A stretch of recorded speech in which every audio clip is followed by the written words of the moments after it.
Welcome to the doorway of fog-shrouded London.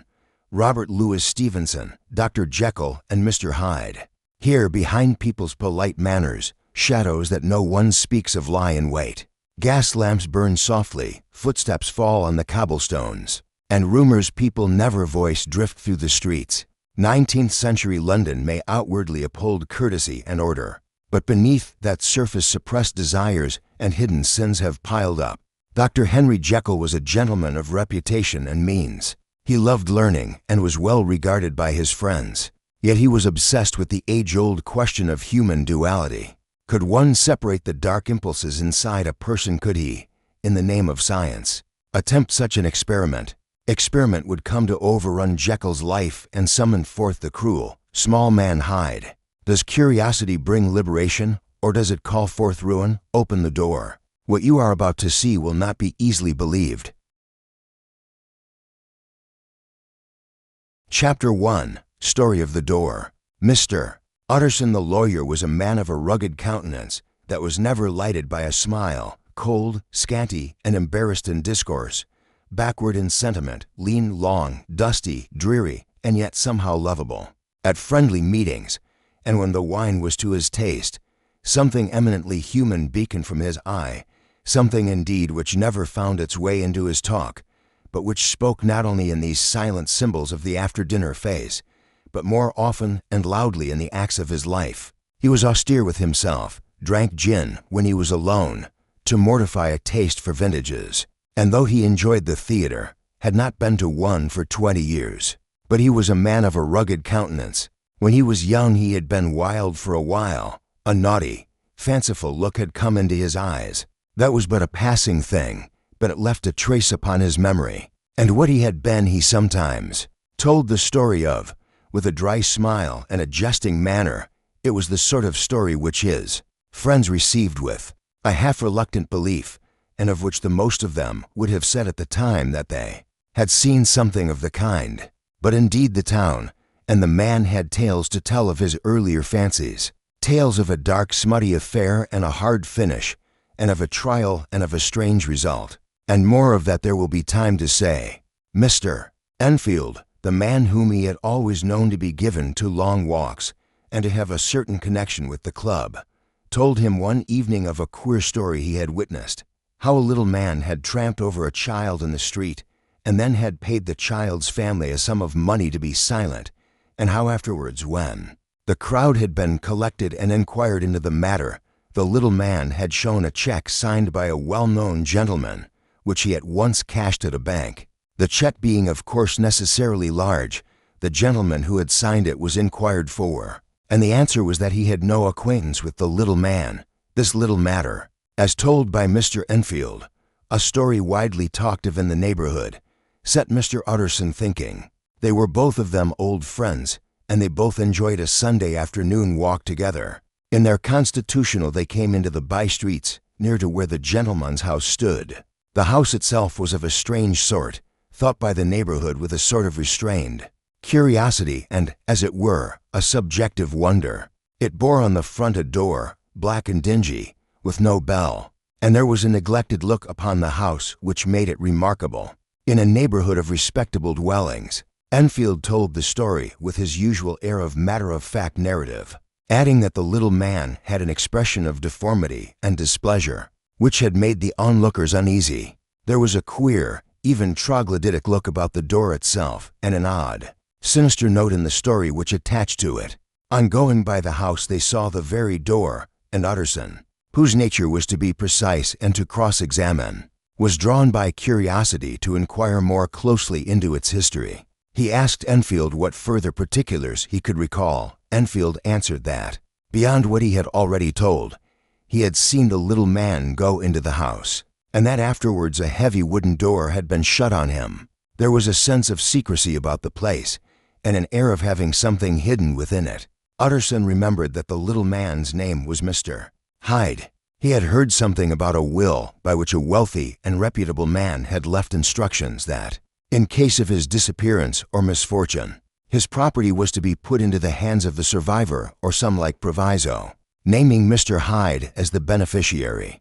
Utterson had been at once puzzled and disquieted by this strange provision. Utterson was a man who took a cynical view of such things, but was not without conscience. He felt a duty to inquire into the matter as a friend and as an officer of the law. The will, which he read, commanded that in the event of Dr. Jekyll's death or disappearance, the bulk of his estate should pass into the hands of Mr. Edward Hyde. There were conditions attached which made the transfer almost immediate should Jekyll become unfit to conduct his affairs. What Mr. Utterson suspected was that Jekyll, a man otherwise respected and of ample fortune, had some reason to entrust so much to a stranger of such repulsive mien. That repulsion, combined with the secrecy and the odd door, set Utterson's suspicions and his resolve into motion.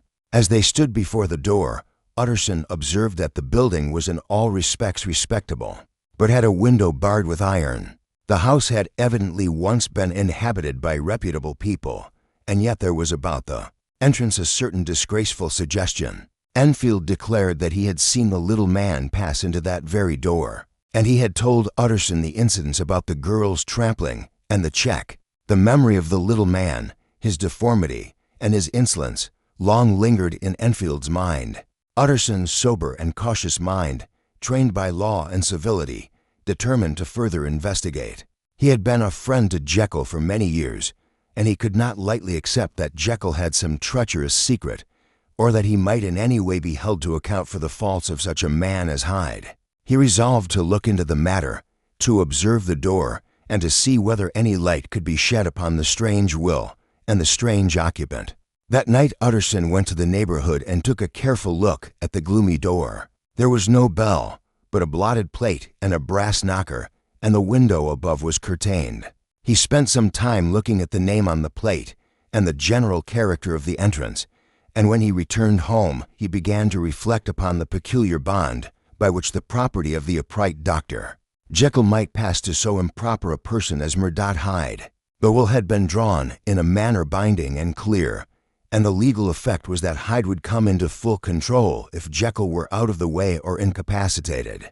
Utterson's professional habit was to prefer facts, yet the facts he had found were odd enough to be the subject of serious rumination. Utterson had that evening an uneasy sense of disturbance. The image of the little man recurred to him in his sleep, and he dreamt of doorways and dark lanes. In the morning, he called at Dr. Jekyll's house to discuss the matter, but the doctor received him with a sort of jocund civility and, after an easy conversation about the weather and other things, assured Utterson that he was in perfect control of his affairs. Yet when the subject of Mr. Hyde was touched upon, Jekyll's face changed for the moment, and a faint look of distress passed over him. He then laughed it away and declared that any legal formalities were the result of precaution, that Mr. Hyde was but a distant acquaintance, and that Utterson should not trouble himself. Utterson left with no satisfactory explanation. The will remained a mystery, and the black door kept its secret. Thus was the first link in a chain of odd events set, and this story of the door remained in Utterson's memory as one of those curious matters that, though trivial in outward fact, point to darker depths beneath the surface. Chapter 2. Search for Mr. Hyde. That evening Mr. Utterson came home to his bachelor house in somber spirits and sat down to dinner without relish. It was his custom of a Sunday, when this meal was over, to sit close by the fire, a volume of some dry divinity on his reading desk, until the clock of the neighboring church rang out the hour of 12, when he would go soberly and gratefully to bed. On this night, however, as soon as the cloth was taken away, he took up a candle and went into his business room. There he opened his safe, took from the most private part of it a document endorsed on the envelope as Dr. Jekyll's will, and sat down with a clouded brow to study its contents. The will was holograph, for Mr. Utterson, though he took charge of it now that it was made, had refused to lend the least assistance in the making of it. It provided not only that, in case of the decease of Henry Jekyll, M.D., D.C.L., LL.D., F.R.S., etc., all his possessions were to pass into the hands of his friend and benefactor Edward Hyde, but that in case of Dr. Jekyll's disappearance or unexplained absence for any period exceeding 3 calendar months, the said Edward Hyde should step into the said Henry Jekyll's shoes without further delay. and free from any burthen or obligation beyond the payment of a few small sums to the members of the doctor's household. This document had long been the lawyer's eyesore. It offended him both as a lawyer and as a lover of the sane and customary sides of life, to whom the fanciful was the immodest. And hitherto it was his ignorance of Mr. Hyde that had swelled his indignation. Now, by a sudden turn, it was his knowledge. It was already bad enough when the name was but a name of which he could learn no more. It was worse when it began to be clothed upon with detestable attributes, and out of the shifting, insubstantial mists that had so long baffled his eye, there leaped up the sudden, definite presentment of a fiend. "I thought it was madness," he said, as he replaced the obnoxious paper in the safe, "and now I begin to fear it is disgrace." With that he blew out his candle, put on a greatcoat, and set forth in the direction of Cavendish Square, that citadel of medicine, where his friend, the great Dr. Lanyon, had his house and received his crowding patients. If anyone knows, it will be Lanyon, he had thought. 6 o'clock struck on the bells of the church that was so conveniently near to Mr.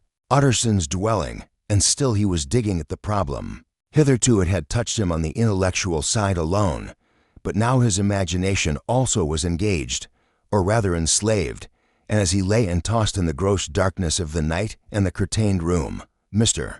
Enfield's tale went by before his mind in a scroll of lighted pictures. He would be aware of the great field of lamps of a nocturnal city, then of the figure of a man walking swiftly, then of a child running from the doctor's, and then these met, and that human juggernaut trod the child down and passed on regardless of her screams. Or else he would see a room in a rich house where his friend lay asleep, dreaming and smiling at his dreams, and then the door of that room would be opened, the curtains of the bed plucked apart, the sleeper recalled, and lo, there would stand by his side a figure to whom power was given, and even at that dead hour, he must rise and do its bidding. The figure in these two phases haunted the lawyer all night, and if at any time he dozed over, it was but to see it glide more stealthily through sleeping houses, or move the more swiftly and still the more swiftly, even to dizziness, through wider labyrinths of lamplighted city, and at every street corner crush a child and leave her screaming.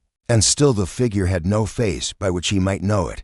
Even in his dreams, it had no face, or one that baffled him and melted before his eyes. And thus it was that there sprang up and grew apace in the lawyer's mind a singularly strong, almost an inordinate, curiosity to behold the features of the real Mr. Hyde. If he could but once set eyes on him, he thought the mystery would lighten and perhaps roll altogether away. As was the habit of mysterious things when well examined, he might see a reason for his friend's strange preference or bondage, call it which you please, and even for the startling clause of the will. At least it would be a face worth seeing, the face of a man who was without bowels of mercy, a face which had but to show itself to raise up, in the mind of the unimpressionable Enfield, a spirit of enduring hatred. From that time forward, Mr. Utterson began to haunt the door in the by-street of shops, in the morning before office hours, at noon when business was plenty and time scarce, at night under the face of the fogged city moon. By all lights and at all hours of solitude or concourse, the lawyer was to be found on his chosen post. If he be Mr. Hyde, he had thought, I shall be Mr. Seek, and at last his patience was rewarded. It was a fine dry night, frost in the air, the streets as clean as a ballroom floor, the lamps unshaken by any wind, drawing a regular pattern of light and shadow. By 10 o'clock, when the shops were closed, the by-street was very solitary, and, in spite of the low growl of London from all round, very silent. Small sounds carried far. Domestic sounds out of the houses were clearly audible on either side of the roadway, and the rumor of the approach of any passenger preceded him by a long time. Mr. Utterson had been some minutes at his post, when he was aware of an odd light footstep drawing near. In the course of his nightly patrols, he had long grown accustomed to the quaint effect with which the footfalls of a single person, while he is still a great way off, suddenly spring out distinct from the vast hum and clatter of the city. Yet his attention had never before been so sharply and decisively arrested, and it was with a strong, superstitious prevision of success that he withdrew into the entry of the court. The steps drew swiftly nearer, and swelled out suddenly louder as they turned the end of the street. The lawyer, looking forth from the entry, could soon see what manner of man he had to deal with. He was small and very plainly dressed, and the look of him, even at that distance, went somehow strongly against the watcher's inclination. But he made straight for the door, crossing the roadway to save time, and as he came, he drew a key from his pocket like one approaching home. Mr. Utterson stepped out and touched him on the shoulder as he passed. "Mr. Hyde, I think." Mr. Hyde shrank back with a hissing intake of the breath, but his fear was only momentary, and though he did not look the lawyer in the face, he answered coolly enough, "That is my name. What do you want?" "I see you are going in," returned the lawyer. "I am an old friend of Dr. Jekyll's, Mr. Utterson of Gaunt Street. You must have heard of my name, and meeting you so conveniently, I thought you might admit me. You will not find Dr. Jekyll. He is from home," replied Mr. Hyde, blowing in the key. And then suddenly, but still without looking up, "How did you know me?" he asked. "On your side," said Mr. Utterson. "Will you do me a favor?" "With pleasure," replied the other. "What shall it be? Will you let me see your face?" asked the lawyer. Mr. Hyde appeared to hesitate, and then, as if upon some sudden reflection, fronted about with an air of defiance, and the pair stared at each other pretty fixedly for a few seconds.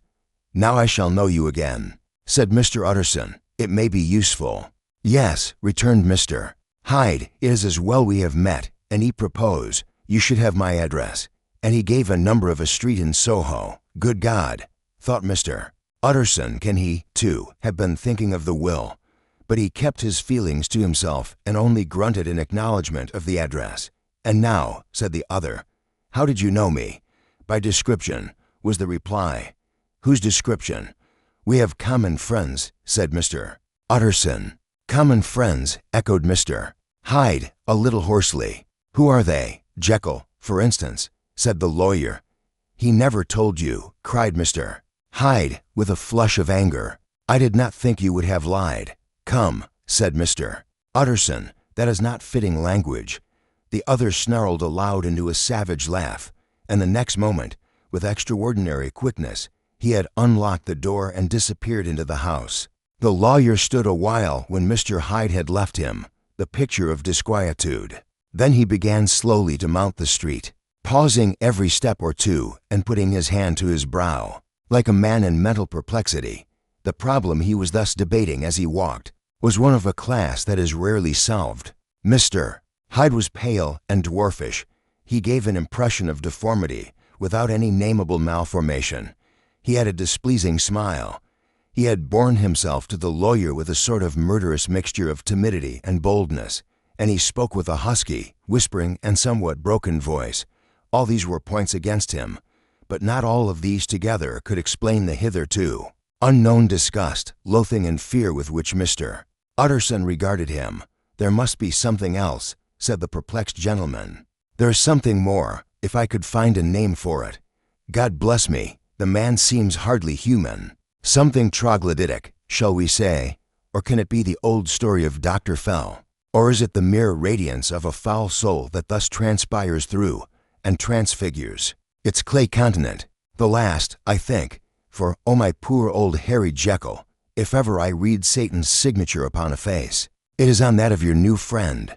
Round the corner from the by-street, there was a square of ancient, handsome houses, now for the most part decayed from their high estate, and let in flats and chambers to all sorts and conditions of men, map engravers, architects, shady lawyers, and the agents of obscure enterprises. One house, however, second from the corner, was still occupied entire, and at the door of this, which wore a great air of wealth and comfort, though it was now plunged in darkness except for the fanlight, Mr. Utterson stopped and knocked. A well-dressed, elderly servant opened the door. "Is Dr. Jekyll at home?" Poole asked the lawyer. "I will see, Mr. Utterson," said Poole, admitting the visitor, as he spoke, into a large, low-roofed, comfortable hall paved with flags, warmed after the fashion of a country house by a bright, open fire, and furnished with costly cabinets of oak. "Will you wait here by the fire, sir? Or shall I give you a light in the dining room?" But tonight there was a shudder in his blood. The face of Hyde sat heavy on his memory. He felt what was rare with him, a nausea and distaste of life, and in the gloom of his spirits, he seemed to read a menace in the flickering of the firelight on the polished cabinets and the uneasy starting of the shadow on the roof. He was ashamed of his relief when Poole presently returned to announce that Dr. Jekyll was gone out. "I saw Mr. Hyde go in by the old dissecting room." "Poole," he said. "Is that right, when Dr. Jekyll is from home?" "Quite right, Mr. Utterson, sir," replied the servant. "Mr. Hyde has a key. Your master seems to repose a great deal of trust in that young man." "Poole," resumed the other musingly. "Yes, sir, he does indeed," said Poole. "We have all orders to obey him. I do not think I ever met Mr. Hyde?" asked Utterson. "Oh dear no, sir. He never dines here," replied the butler. "Indeed, we see very little of him on this side of the house. He mostly comes and goes by the laboratory. Well, good night, Poole." "Good night, Mr. Utterson, I must put my shoulders to the wheel if Jekyll will but let me," he added. "If Jekyll will only let me." Chapter 3. Dr. Jekyll was quite at ease. A fortnight later, by excellent good fortune, the doctor gave one of his pleasant dinners to some 5 or 6 old cronies, all intelligent, reputable men, and all judges of good wine. And Mr. Utterson so contrived that he remained behind after the others had departed. This was no new arrangement, but a thing that had befallen many scores of times. Where Utterson was liked, he was liked well. Hosts loved to detain the dry lawyer. When the light-hearted and loose-tongued had already their foot on the threshold, they liked to sit a while in his unobtrusive company, practicing for solitude, sobering their minds in the man's rich silence after the expense and strain of gaiety. To this rule, Dr. Jekyll was no exception, and as he now sat on the opposite side of the fire, a large, well-made, smooth-faced man of 50, with something of a slyish cast perhaps, but every mark of capacity and kindness, you could see by his looks that he cherished for Mr. Utterson a sincere and warm affection. "I have been wanting to speak to you, Jekyll," began the latter. "You know that will of yours?" A close observer might have gathered that the topic was distasteful, but the doctor carried it off gaily. "My poor Utterson," said he, "you are unfortunate in such a client. I never saw a man so distressed as you were by my will, unless it were that hidebound pedant, Lanyon, at what he called my scientific heresies. Oh, I know he's a good fellow, you needn't frown, an excellent fellow, and I always mean to see more of him, but a hidebound pedant for all that, and ignorant. Blatant pedant. I was never more disappointed in any man than Lanyon. You know I never approved of it," pursued Utterson, ruthlessly disregarding the fresh topic. "My will?" "Yes, certainly, I know that," said the doctor, a trifle sharply. "You have told me so." "Well, I tell you so again," continued the lawyer. "I have been learning something of young Hyde." The large, handsome face of Dr. Jekyll grew pale to the very lips, and there came a blackness about his eyes. "I do not care to hear more," said he. "This is a matter I thought we had agreed to drop." "My good Utterson," said the doctor, "this is very good of you. This is downright good of you, and I cannot find words to thank you in. I believe you fully. I would trust you before any man alive, before myself, if I could make the choice, but indeed it isn't what you fancy. It is not as bad as that. And just to put your good heart at rest, I will tell you one thing. The moment I choose, I can be rid of Mr. Hyde. I give you my hand upon that, and I thank you again and again. And I will just add one little word, Utterson, that I'm sure you'll take in good part. This is a private matter, and I beg of you to let it sleep." Utterson reflected a little, looking in the fire. "I have no doubt you are perfectly right," he said at last, getting to his feet. "Well, but since we have touched upon this business, and for the last time I hope," continued the doctor, "there is one point I should like you to understand. I have really a very great interest in poor Hyde. I know you have seen him. He told me so, and I fear he was rude. But I do sincerely take a very great interest in that young man, and if I am taken away, Utterson, I wish you to promise me that you will bear with him and get his rights for him.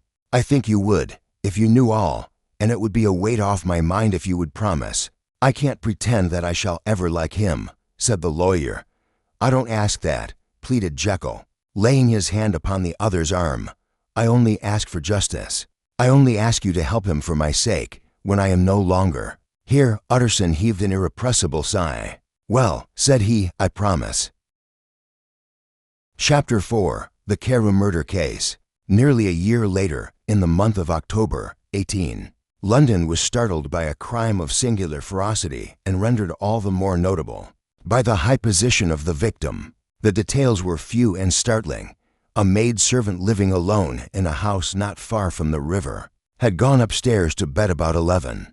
Although a fog rolled over the city in the small hours, the early part of the night was cloudless, and the lane, which the maid's window overlooked, was brilliantly lit by the full moon. It seems she was romantically given, for she sat down upon her box, which stood immediately under the window, and fell into a dream of musing, never she used to say, with streaming tears, when she narrated that experience. Never had she felt more at peace with all men or thought more kindly of the world. And as she so sat, she became aware of an aged, beautiful gentleman with white hair, drawing near along the lane, and advancing to meet him, another and very small gentleman, to whom at first she paid less attention. When they had come within speech, which was just under the maid's eyes, the older man bowed, and accosted the other with a very pretty manner of politeness.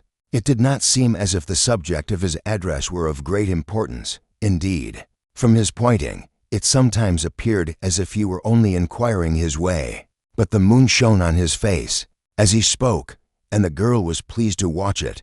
It seemed to breathe such an innocent and old-world kindness of disposition, yet with something high, too, as of a well-founded self-content. Presently her eye wandered to the other, and she was surprised to recognize in him a certain Mr. Hyde, who had once visited her master, and for whom she had conceived a dislike. He had in his hand a heavy cane, with which he was trifling, but he answered never a word, and seemed to listen with an ill-contained impatience. And then all of a sudden he broke out in a great flame of anger, stamping with his foot, brandishing the cane, and carrying on, as the maid described it, like a madman.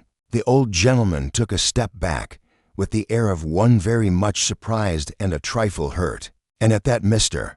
Hyde broke out of all bounds and clubbed him to the earth. And next moment, with ape-like fury, he was trampling his victim underfoot and hailing down a storm of blows, under which the bones were audibly shattered and the body jumped upon the roadway. At the horror of these sights and sounds, the maid fainted. It was 2 o'clock when she came to herself and called for the police. The murderer was gone long ago, but there lay his victim in the middle of the lane, incredibly mangled.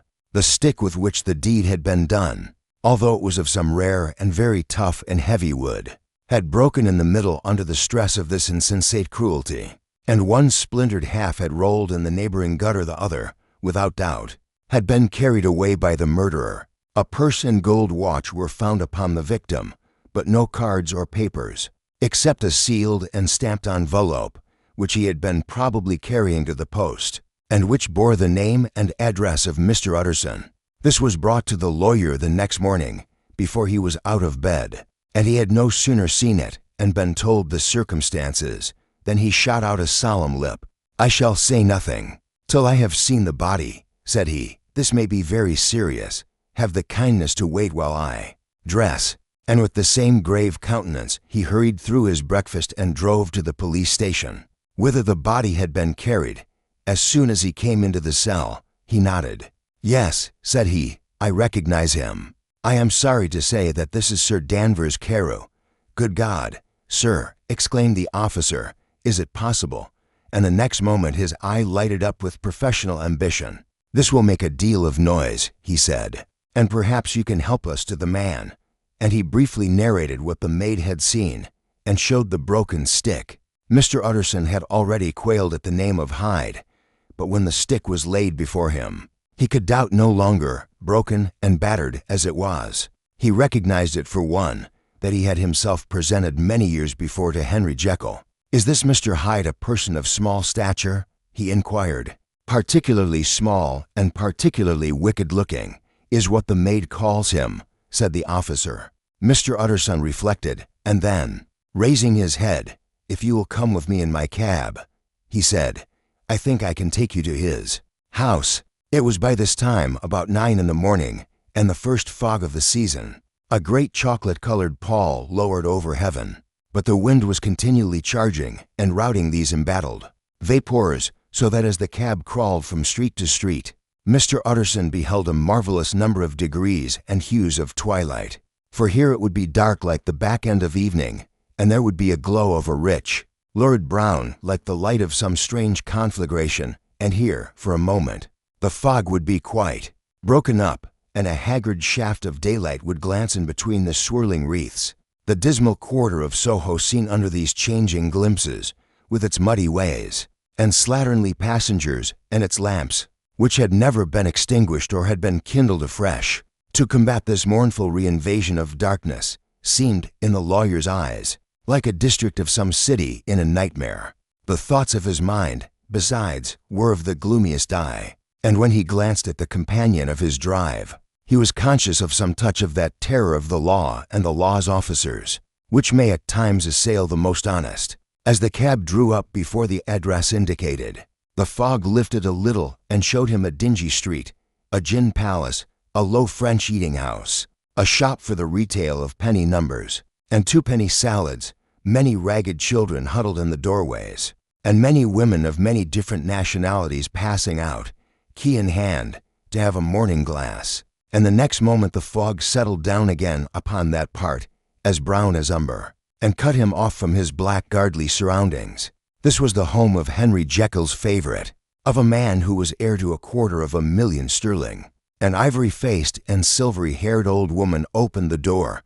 She had an evil face, smoothed by hypocrisy, but her manners were excellent. Yes, she said, this was Mr. Hyde's, but he was not at home. He had been in that night very late, but he had gone away again in less than an hour. There was nothing strange in that. His habits were very irregular, and he was often absent, for instance. It was nearly 2 months since she had seen him till yesterday. Very well, then, we wish to see his rooms, said the lawyer. And when the woman began to declare it was impossible, I had better tell you who this person is. He added, this is Inspector Newcomen of Scotland Yard. A flash of odious joy appeared upon the woman's face. Ah, said she, he is in trouble. What has he done? Mr. Utterson and the inspector exchanged glances. He don't seem a very popular character, observed the latter.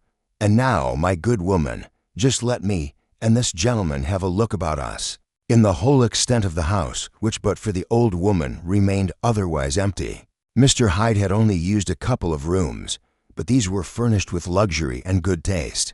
A closet was filled with wine, the plate was of silver, the napery elegant.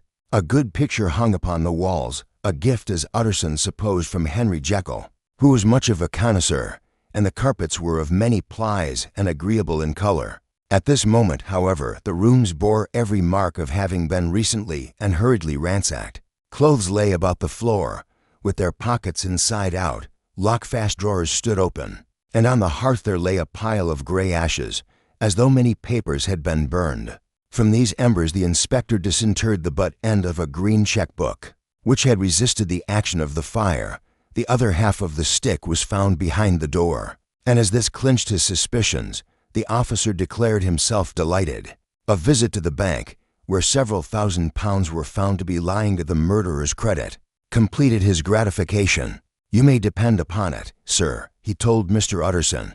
I have him in my hand. He must have lost his head, or he never would have left the stick or, above all, burned the cheque-book. Why, money's life to the man. We have nothing to do but wait for him at the bank and get out the handbills. This last, however, was not so easy of accomplishment, for Mr. Hyde had numbered few familiars. Even the master of the servant maid had only seen him twice. His family could nowhere be traced. He had never been photographed, and the few who could describe him differed widely. As common observers will, only on one point were they agreed, and that was the haunting sense of unexpressed deformity with which the fugitive impressed his beholders. Chapter 5. Incident of the letter. It was late in the afternoon when Mr. Utterson found his way to Dr. Jekyll's door, where he was at once admitted by Poole and carried down by the kitchen offices and across a yard which had once been a garden, to the building which was indifferently known as the laboratory or dissecting rooms.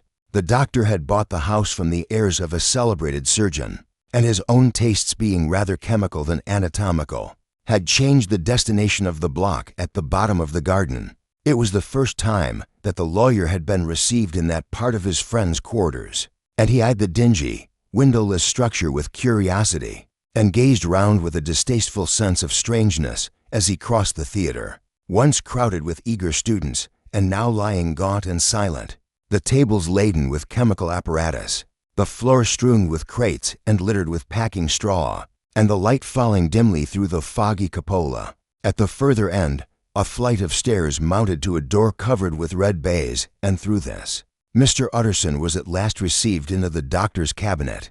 It was a large room fitted round with glass presses, furnished, among other things, with a cheval glass and a business table, and looking out upon the court by 3 dusty windows barred with iron. The fire burned in the grate.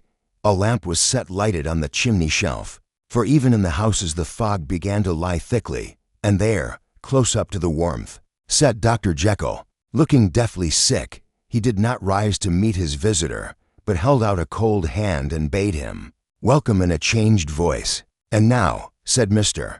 Utterson, as soon as Poole had left them, "you have heard the news." The doctor shuddered. "They were crying it in the square," he said. "I heard them in my dining room." "One word," said the lawyer. "Carew was my client, but so are you, and I want to know what I am doing. You have not been mad enough to hide this fellow." "Utterson, I swear to God," cried the doctor, "I swear to God I will never set eyes on him again. I bind my honor to you that I am done with him in this world. It is all at an end. And indeed he does not want my help. You do not know him as I do. He is safe. He is quite safe, mark my words. He will never more be heard of." The lawyer listened gloomily. He did not like his friend's feverish manner. "You seem pretty sure of him," said he, "and for your sake, I hope you may be right. If it came to a trial, your name might appear." "I am quite sure of him," replied Jekyll. "I have grounds for certainty that I cannot share with anyone. But there is one thing on which you may advise me. I have received a letter, and I am at a loss whether I should show it to the police. I should like to leave it in your hands, Utterson. You would judge wisely, I am sure. I have so great a trust in you." "You fear, I suppose, that it might lead to his detection?" asked the lawyer. "No," said the other. "I cannot say that I care what becomes of Hyde. I am quite done with him. I was thinking of my own character, which this hateful business has rather exposed." Utterson ruminated a while. He was surprised at his friend's selfishness, and yet relieved by it. "Well," said he, at last, "let me see the letter." The letter was written in an odd, upright hand and signed Edward Hyde, and it signified, briefly enough, that the writer's benefactor, Dr. Jekyll, whom he had long so unworthily repaid for 1,000 generosities, need labor under no alarm for his safety, as he had means of escape on which he placed a sure dependence. The lawyer liked this letter well enough. It put a better color on the intimacy than he had looked for, and he blamed himself for some of his past suspicions. "Have you the envelope?" he asked. "I burned it," replied Jekyll, "before I thought what I was about, but it bore no postmark.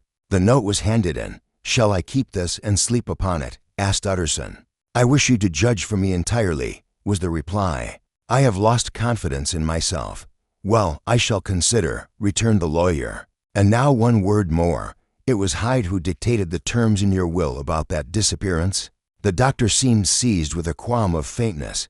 He shut his mouth tight and nodded. "I knew it," said Utterson. "He meant to murder you. You had a fine escape. I have had what is far more to the purpose," returned the doctor solemnly. "I have had a lesson, O God, Utterson.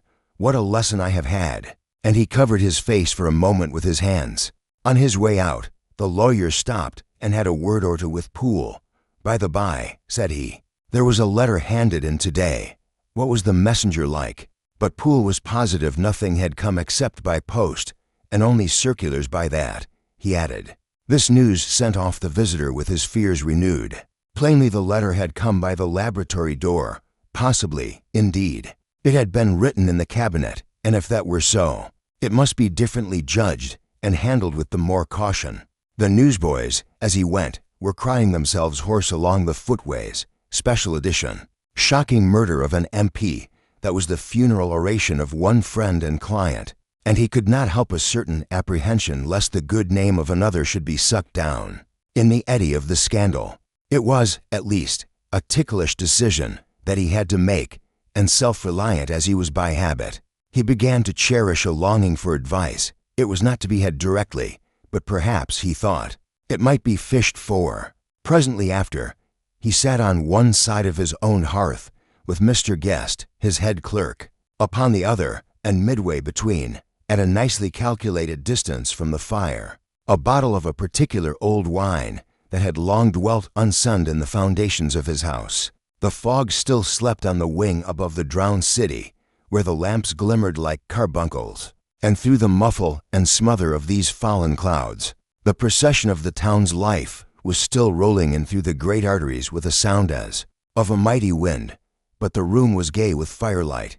In the bottle the acids were long ago resolved, the imperial dye had softened with time. As the color grows richer in stained windows, and the glow of hot autumn afternoons on hillside vineyards was ready to be set free and to disperse the fogs of London, insensibly the lawyer melted. There was no man from whom he kept fewer secrets than Mr. Guest, and he was not always sure that he kept as many as he meant.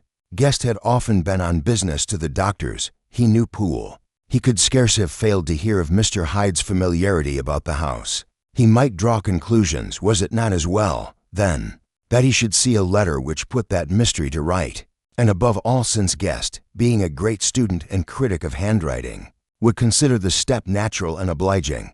The clerk, besides, was a man of counsel. He could scarce read so strange a document without dropping a remark, and by that remark Mr. Utterson might shape his future course.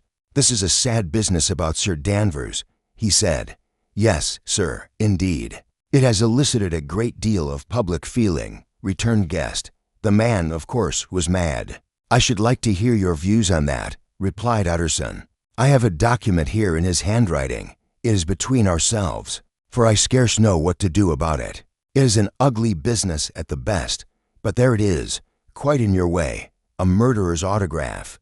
Guest's eyes brightened, and he sat down at once and studied it with passion. "No, sir," he said, "not mad, but it is an odd hand, and by all accounts a very odd writer," added the lawyer. Just then the servant entered with a note. "Is that from Dr. Jekyll, sir?" inquired the clerk. "I thought I knew the writing. Anything private, Mr. Utterson, only an invitation to dinner. Why? Do you want to see it?" "One moment. I thank you, sir." And the clerk laid the two sheets of paper alongside and sedulously compared their contents. "Thank you, sir," he said at last, returning both. "It's a very interesting autograph." There was a pause, during which Mr. Utterson struggled with himself. "Why did you compare them?" "Guest," he inquired suddenly. "Well, sir," returned the clerk, "there's a rather singular resemblance. The two hands are in many points identical, only differently sloped." "Rather quaint," said Utterson. "It is, as you say, rather quaint," returned Guest. "I wouldn't speak of this note, you know," said the master. "No, sir," said the clerk. "I understand." But no sooner was Mr. Utterson alone that night than he locked the note into his safe, where it reposed from that time forward. "What?" he thought. Henry Jekyll forged for a murderer, and his blood ran cold in his veins. Chapter 6. Incident of D.R. Lanyon. Time ran on. Thousands of pounds were offered in reward, for the death of Sir Danvers was resented as a public injury. But Mr. Hyde had disappeared out of the ken of the police as though he had never existed. Much of his past was unearthed. Indeed, and old disreputable tales came out of the man's cruelty, at once so callous and violent, of his vile life, of his strange associates, of the hatred that seemed to have surrounded his career, but of his present whereabouts, not a whisper. From the time he had left the house in Soho on the morning of the murder, he was simply blotted out, and gradually, as time drew on, Mr. Utterson began to recover from the hotness of his alarm, and to grow more at quiet with himself. The death of Sir Danvers was, to his way of thinking, more than paid for by the disappearance of Mr. Hyde. Now that that evil influence had been withdrawn, a new life began for Dr. Jekyll. He came out of his seclusion, renewed relations with his friends, became once more their familiar guest and entertainer, and whilst he had always been known for charities, he was now no less distinguished for religion. He was busy. He was much in the open air. He did good. His face seemed to open and brighten, as if with an inward consciousness of service, and for more than 2 months, the doctor was at peace. On the 8th of January, Utterson had dined at the doctor's with a small party. Lanyon had been there, and the face of the host had looked from one to the other as in the old days when the trio were inseparable friends. On the 12th, and again on the 14th, the door was shut against the lawyer. The doctor was confined to the house, Poole said, and saw no one. On the 15th, he tried again, and was again refused, and having now been used for the last 2 months to see his friend almost daily, he found this return of solitude to weigh upon his spirits. The 5th night he had in guests to dine with him, and the 6th he betook himself to Dr. Lanyon. There, at least, he was not denied admittance. But when he came in, he was shocked at the change which had taken place in the doctor's appearance. He had his death warrant written legibly upon his face. The rosy man had grown pale. His flesh had fallen away. He was visibly bolder and older. And yet it was not so much these tokens of a swift physical decay that arrested the lawyer's notice, as a look in the eye and quality of manner that seemed to testify to some deep-seated terror of the mind. It was unlikely that the doctor should fear death, and yet that was what Utterson was tempted to suspect. Yes, he thought, he is a doctor. He must know his own state, and that his days are counted. And the knowledge is more than he can bear. And yet when Utterson remarked on his ill looks, it was with an air of great firmness that Lanyon declared himself a doomed man. "I have had a shock," he said, "and I shall never recover. It is a question of weeks. Well, life has been pleasant. I liked it. Yes, sir, I used to like it. I sometimes think if we knew all, we should be more glad to get away." "Jekyll is ill, too," observed Utterson. "Have you seen him?" But Lanyon's face changed, and he held up a trembling hand. "I wish to see or hear no more of Dr. Jekyll," he said in a loud, unsteady voice. "I am quite done with that person, and I beg that you will spare me any allusion to one whom I regard as dead." "Tut, tut," said Mr. Utterson, and then, after a considerable pause, "Can't I do anything?" he inquired. "We are 3 very old friends, Lanyon. We shall not live to make others." "Nothing can be done," returned Lanyon. "Ask himself." "He will not see me," said the lawyer. "I am not surprised at that," was the reply. "Some day, Utterson, after I am dead, you may perhaps come to learn the right and wrong of this.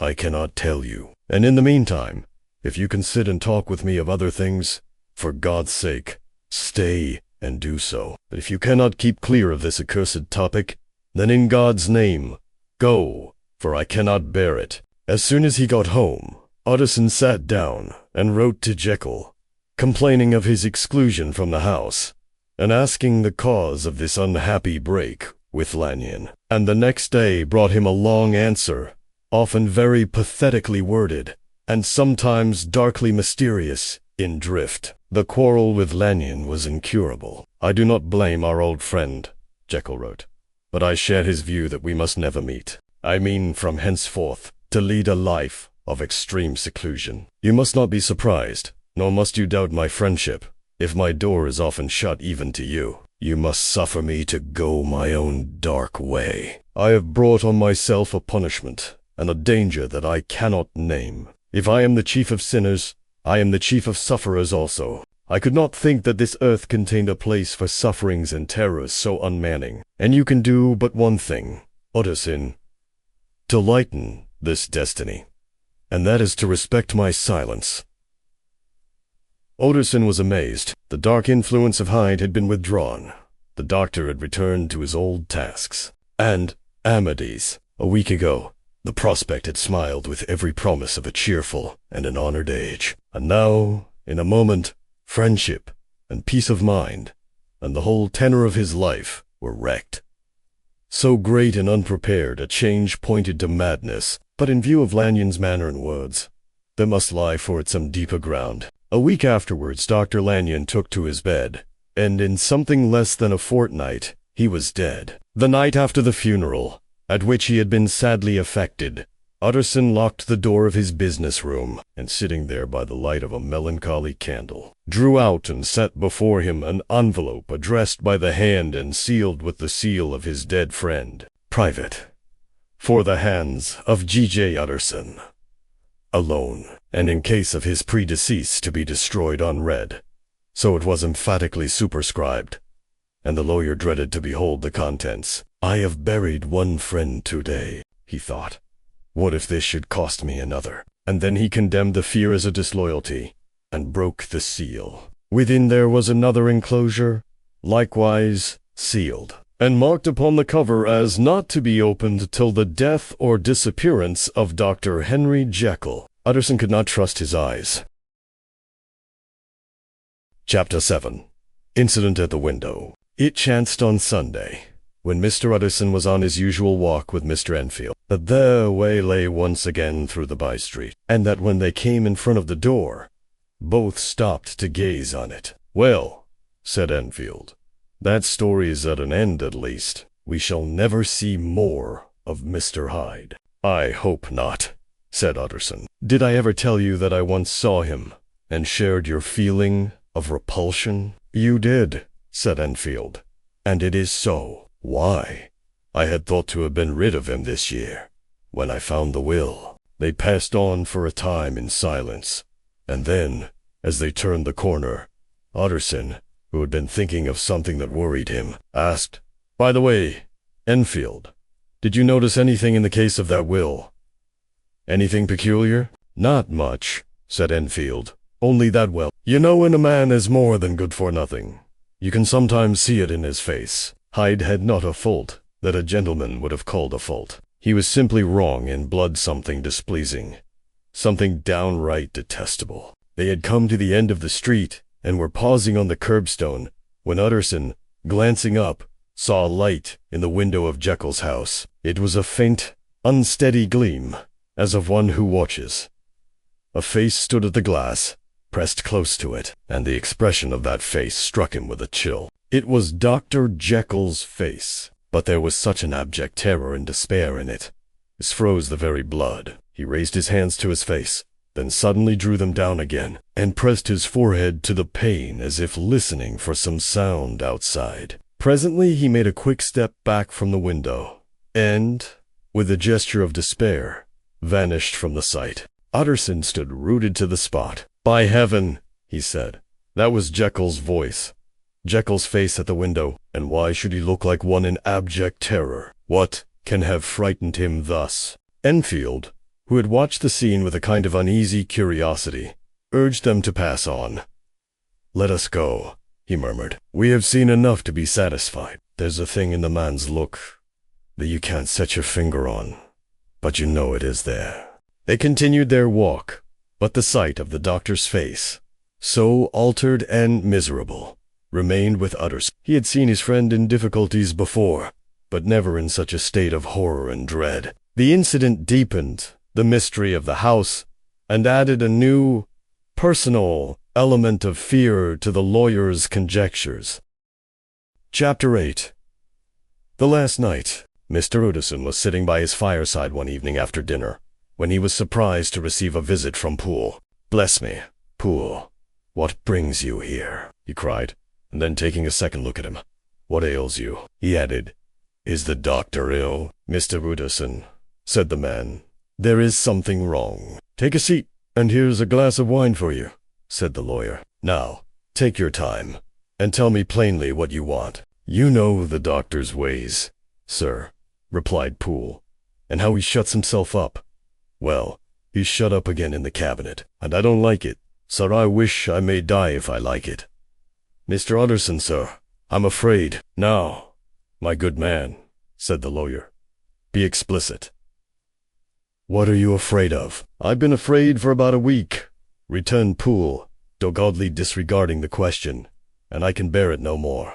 The man's appearance amply bore out his words. His manner was altered for the worse, and except for the moment when he had first announced his terror, he had not once looked the lawyer in the face. Even now, he sat with a glass of wine untasted on his knee, and his eyes directed to a corner of the floor. "I can bear it no more," he repeated. "Come," said the lawyer.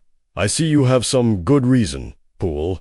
I see there is something seriously amiss. Try to tell me what it is." "I think there's been foul play," said Poole, hoarsely. "Foul play," cried the lawyer, a good deal frightened, and rather inclined to be irritated in consequence. "What foul play? What does the man mean?"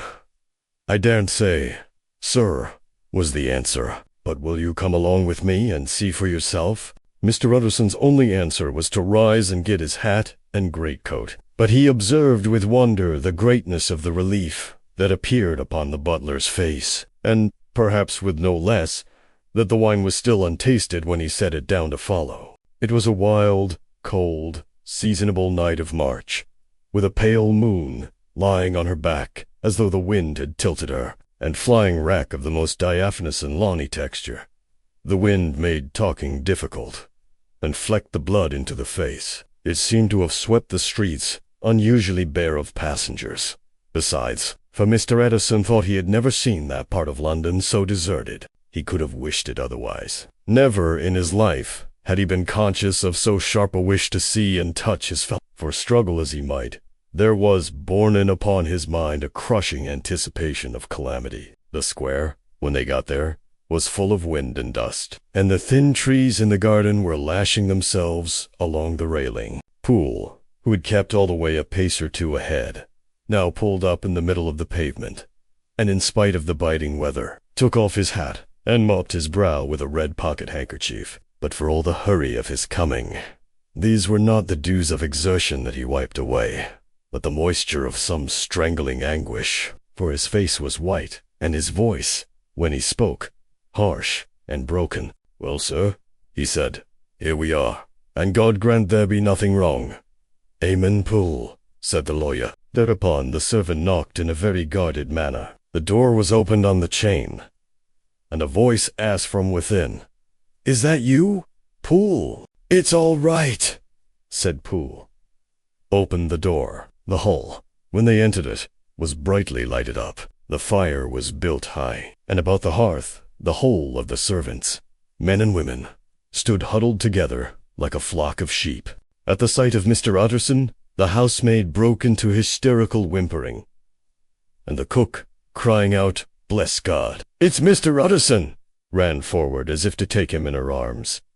"What? Are you all here?" said the lawyer peevishly. "Very irregular, very unseemly. Your master would be far from pleased." "Hold your tongue," Poole said to her, with a ferocity of accent that testified to his own jangled nerves. And indeed, when the girl had so suddenly raised the note of her lamentation, they had all started and turned towards the inner door with faces of dreadful expectation. "And now," continued the butler, addressing the knife boy, "reach me a candle, and we'll get this through hands at once." And then he begged Mr. Utterson to follow him, and led the way to the back garden. "Now, sir," said he, "you come as gently as you can. I want you to hear, and I don't want you to be heard. And see here, sir, if by any chance he was to ask you in, don't go." Mr. Utterson's nerves, at this unlooked-for termination, gave a jerk that nearly threw him from his balance, but he recollected his courage, and followed the butler into the laboratory building through the surgical theater, with its lumber of crates and bottles, to the foot of the stair. Here Poole motioned him to stand on one side and listen, while he himself, setting down the candle and making a great and obvious call on his resolution, mounted the steps and knocked with a somewhat uncertain hand on the red baize of the cabinet door. "Mr. Utterson, sir, asking to see you," he called, and even as he did so, once more violently signed to the lawyer to give ear. A voice answered from within. "Tell him I cannot see anyone," it said complainingly. "Thank you, sir," said Poole, with a note of something like triumph in his voice, and taking up his candle, He led Mr. Utterson back across the yard and into the great kitchen, where the fire was out and the beetles were leaping on the floor. "Sir," he said, looking Mr. Utterson in the eyes, "was that my master's voice?" "It seems much changed," replied the lawyer. "Very pale, but giving look for look. Changed." "Well, yes, I think so," said the butler. "Have I been 20 years in this man's house to be deceived about his voice? No, sir. Master's made away with. He was made away with 8 days ago, when we heard him cry out upon the name of God. And who's in there instead of him? And why it stays there is a thing that cries to heaven. Mr. Otter, this is a very strange tale. Pooh, this is rather a wild tale, my man," said Mr. Utterson, biting his finger. "Suppose it were, as you suppose, supposing Dr. Jekyll to have been, well, murdered.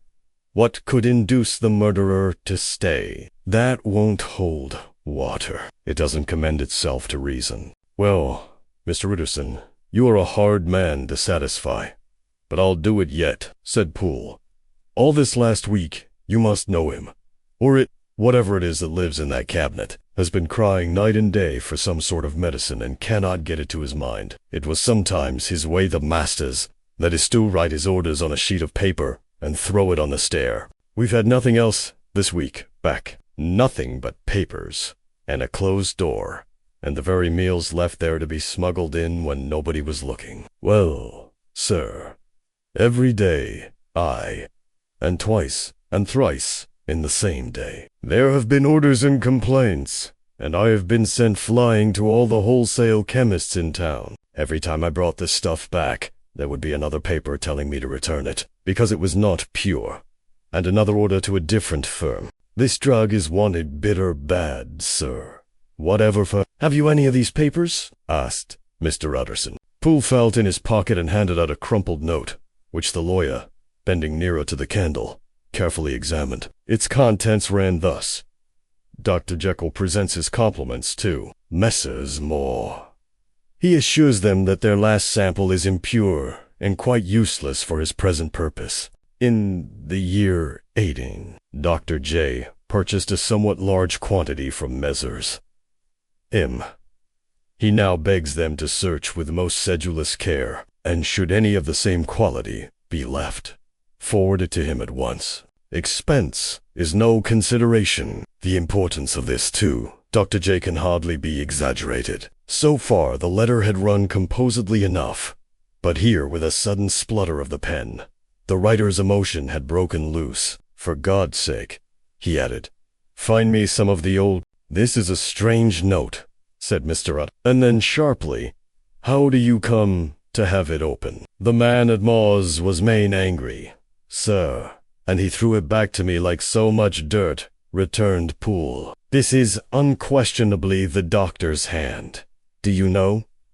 resumed the lawyer. "I thought it looked like it," said the servant rather sulkily. And then, with another voice, "But what matters, hand of right?"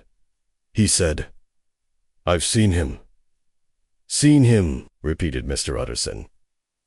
"Well, that's it," said Poole.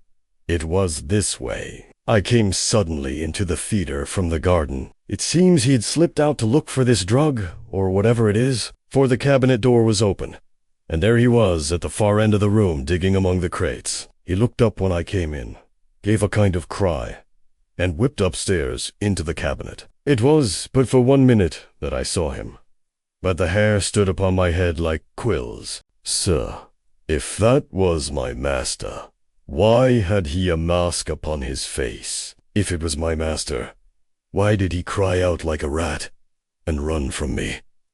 I have served him long enough.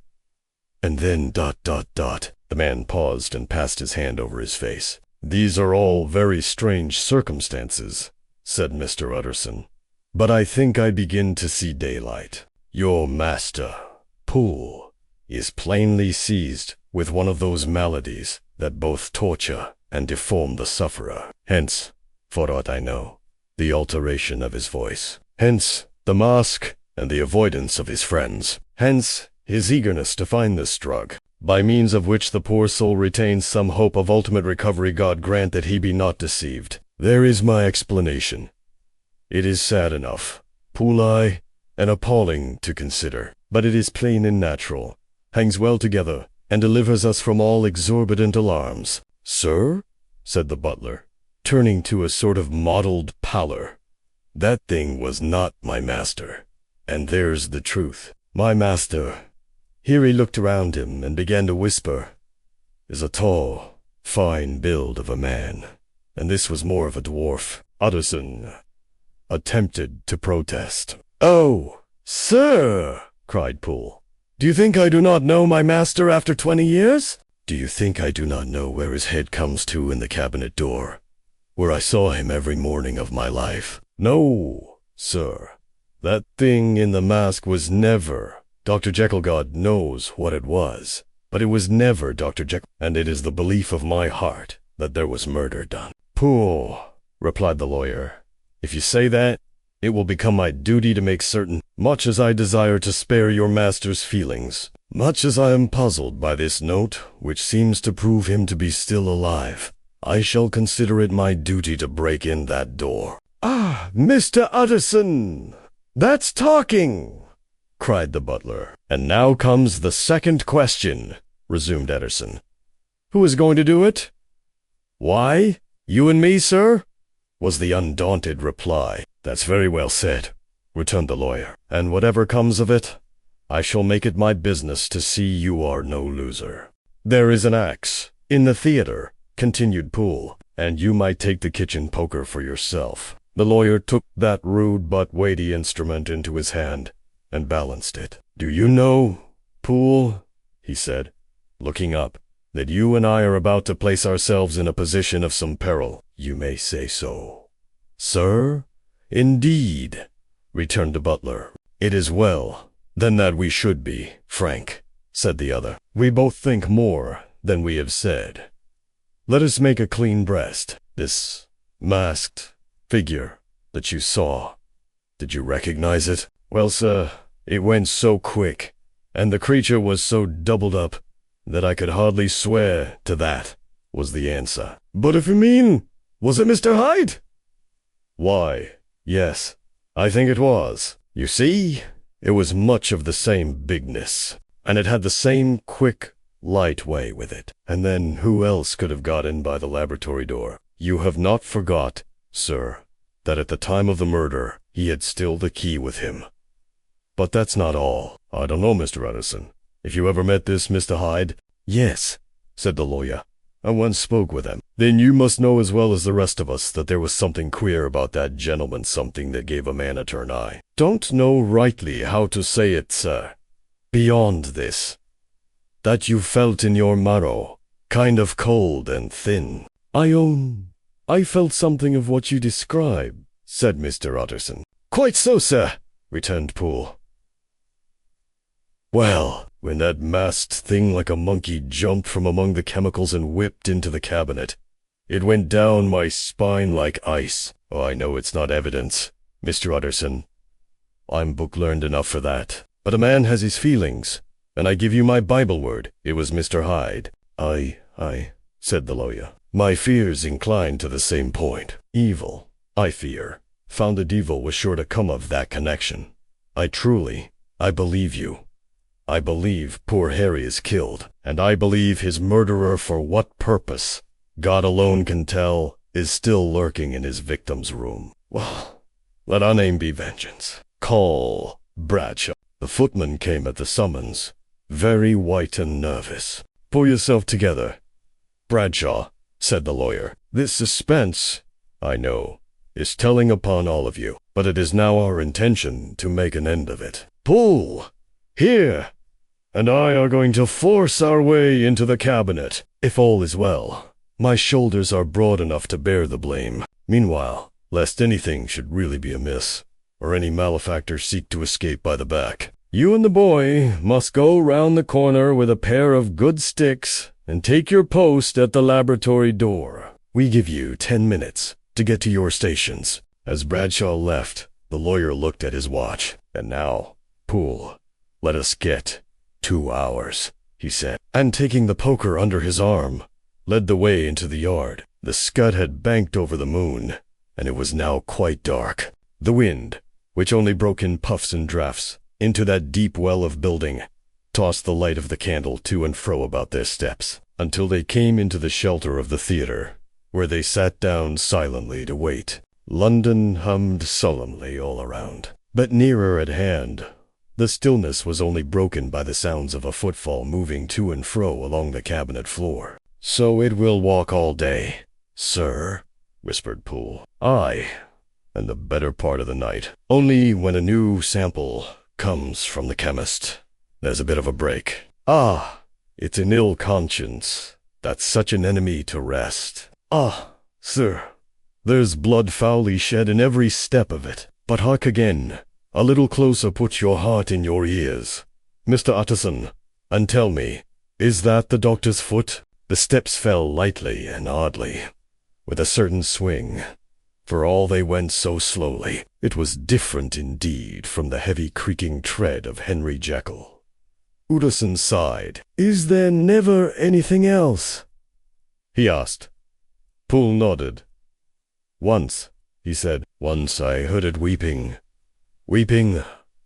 How that?" said the lawyer, conscious of a sudden chill of horror. "Weeping like a woman or a lost soul," said the butler. "I came away with that upon my heart, that I could have wept too." But now the 10 minutes drew to an end. Poole disinterred the axe from under a stack of packing straw. The candle was set upon the nearest table to light them to the attack, and they drew near with bated breath to where that patient foot was still going up and down, in the quiet of the night. "Jekyll!" cried Utterson, with a loud voice, "I demand to see you."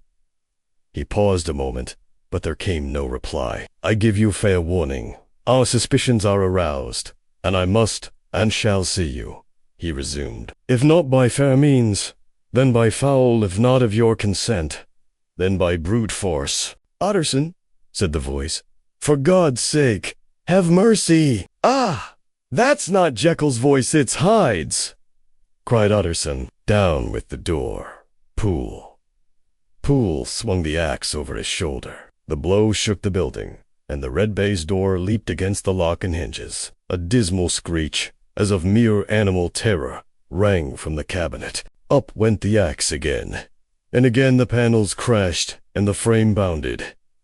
4 times the blow fell, but the wood was tough, and the fittings were of excellent workmanship, and it was not until the 5th that the lock burst and the wreck of the door fell inwards on the carpet. The besiegers, appalled by their own riot and the stillness that had succeeded, stood back a little and peered in. There lay the cabinet before their eyes, in the quiet lamplight, a good fire glowing and chattering on the hearth, the kettle singing its thin strain, a drawer or two open, papers neatly set forth on the business table, and nearer the fire, the things laid out for tea. The quietest room, you would have said, and, but for the glazed presses full of chemicals, the most commonplace that night in London. Right in the middle there lay the body of a man sorely contorted and still twitching. They drew near on tiptoe, turned it on its back, and beheld the face of Edward Hyde.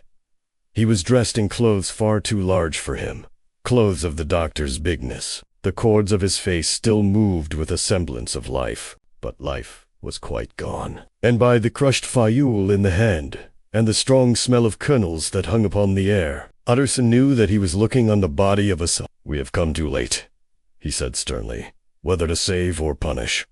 Hyde has gone to his account, and it only remains for us to find the body of your master." The far greater proportion of the building was occupied by the theatre, which filled almost the whole ground story and was lighted from above, and by the cabinet, which formed an upper story at one end and looked upon the court. A corridor joined the theatre to the door on the by-street, and with this the cabinet communicated separately by a second flight of stairs. There were, besides, a few dark closets and a spacious cellar. All these they now thoroughly examined. Each closet needed but a glance, for all were empty, and all, by the dust that fell from their doors, had stood long unopened. The cellar, indeed, was filled with crazy lumber, mostly dating from the times of the surgeon who was Jekyll's predecessor. But even as they opened the door, they were advertised of the uselessness of further search by the fall of a perfect mat of cobweb, which had for years sealed up the entrance. Nowhere was there any trace of Henry Jekyll,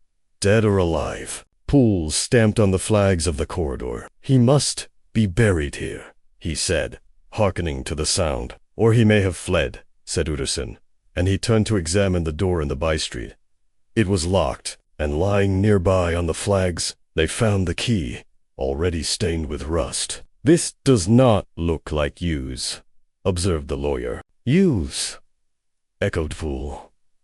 "Do you not see it, sir? It is broken, much as if a man had stamped on it." "Aye," continued Utterson, "and the fractures, too, are rusty." The two men looked at each other with a scare. "This is beyond me. Poole," said the lawyer, "let us go back to the cabinet."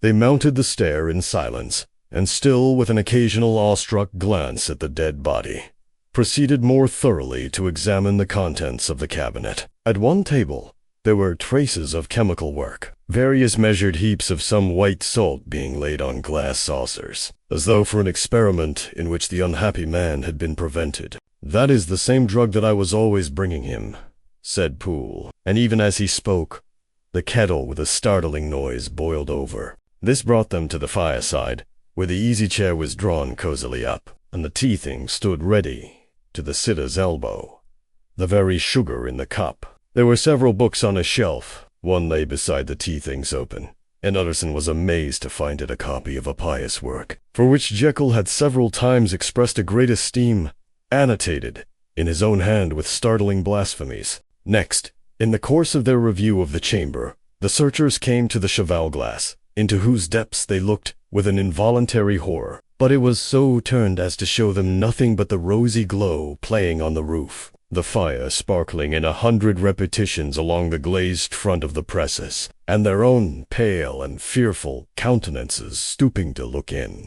"This glass has seen some strange things, sir," whispered Poole. "And surely none stranger than itself," echoed the lawyer in the same tones. "For what did Jekyll—" He caught himself up at the word with a start, and then conquering the weakness, "What could Jekyll want with it?" he said. "You may say that," said Poole. Next, they turned to the business table. On the desk, among the neat array of papers, a large envelope was uppermost, and bore, in the doctor's hand, the name of Mr. Utterson. The lawyer unsealed it, and several enclosures fell to the floor. The first was a will, drawn in the same eccentric terms as the one which he had returned 6 months before, to serve as a testament in case of death, and as a deed of gift in case of disappearance, but in place of the name of Edward Hyde. The lawyer, with indescribable amazement, read the name of Gabriel John Utterson. He looked at Poole, and then back at the paper, and last of all, at the dead malefactor stretched upon the carpet. "My head goes round," he said. "He has been all these days in possession. He had no cause to like me. He must have raged to see himself displaced, and he has not destroyed this document." He caught up the next paper. It was a brief note in the doctor's hand, and dated at the top. "Oh, Poole!" the lawyer cried. "He was alive, and here this day. He cannot have been disposed of in so short a space. He must be still alive. He must have fled. And then, why fled? And how? And in that case, can we venture to declare this suicide? Oh, we must be careful. I foresee that we may yet involve your master in some dire catastrophe." "Why don't you read it, sir?" asked Poole. "Because, I fear," replied the lawyer solemnly, "God grant I have no cause for it." And with that, he brought the paper to his eyes, and read as follows. "My dear Utterson, when this shall fall into your hands, I shall have disappeared. Under what circumstances I have not the penetration to foresee, but my instinct and all the circumstances of my nameless situation tell me that the end is sure and must be early. Go then, and first read the narrative which Lanyon warned me he was to place in your hands, and if you care to hear more, turn to the confession of your unworthy and unhappy friend." Henry Jekyll, there was a third enclosure?" asked Utterson. "Here, sir," said Poole, and gave into his hands a considerable packet sealed in several places. The lawyer put it in his pocket. "I would say nothing of this paper. If your master has fled or is dead, we may at least save his credit. It is now 10. I must go home and read these documents in quiet, but I shall be back before midnight, when we shall send for the police." They went out, locking the door of the theater behind them, and Utterson, once more leaving the servants gathered about the fire in the hall, trudged back to his office to read the 2 narratives in which this mystery was now to be explained. Chapter 9. Dr. Lanyon's narrative. On the 9th of January. Now 4 days ago, I received by the evening delivery a registered envelope, addressed in the hand of my colleague and old school companion, Henry Jekyll. I was a good deal surprised by this, for we were by no means in the habit of correspondence. I had seen the man, dined with him, indeed, the night before, and I could imagine nothing in our intercourse that should justify formality of registration. The contents increased my wonder, for this is how the letter ran. The 10th of December, 18. Dear Lanyon, you are one of my oldest friends, and although we may have differed at times on scientific questions, I cannot remember, at least on my side, any break in our affection. There was never a day when, if you had said to me, "Jekyll, my life, my honor, my reason depend upon you," I would not have sacrificed my left hand to help you. Lanyon, my life, my honor, my reason are all at your mercy. If you fail me tonight, I am lost. You might suppose, after this preface, that I am going to ask you for something dishonorable to grant. Judge for yourself. I want you to postpone all other engagements for tonight, even if you were summoned to the bedside of an emperor, to take a cab, unless your carriage should be actually at the door, and with this letter in your hand for consultation, to drive straight to my house.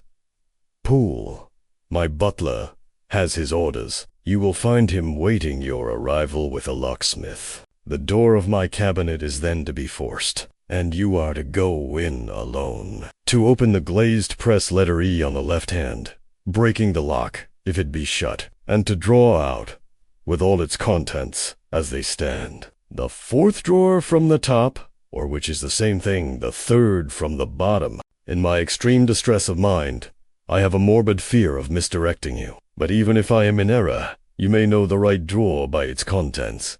Some powders, a feel, and a paper book. This drawer I beg of you to carry back with you to Cavendish Square exactly as it stands. That is the first part of the service.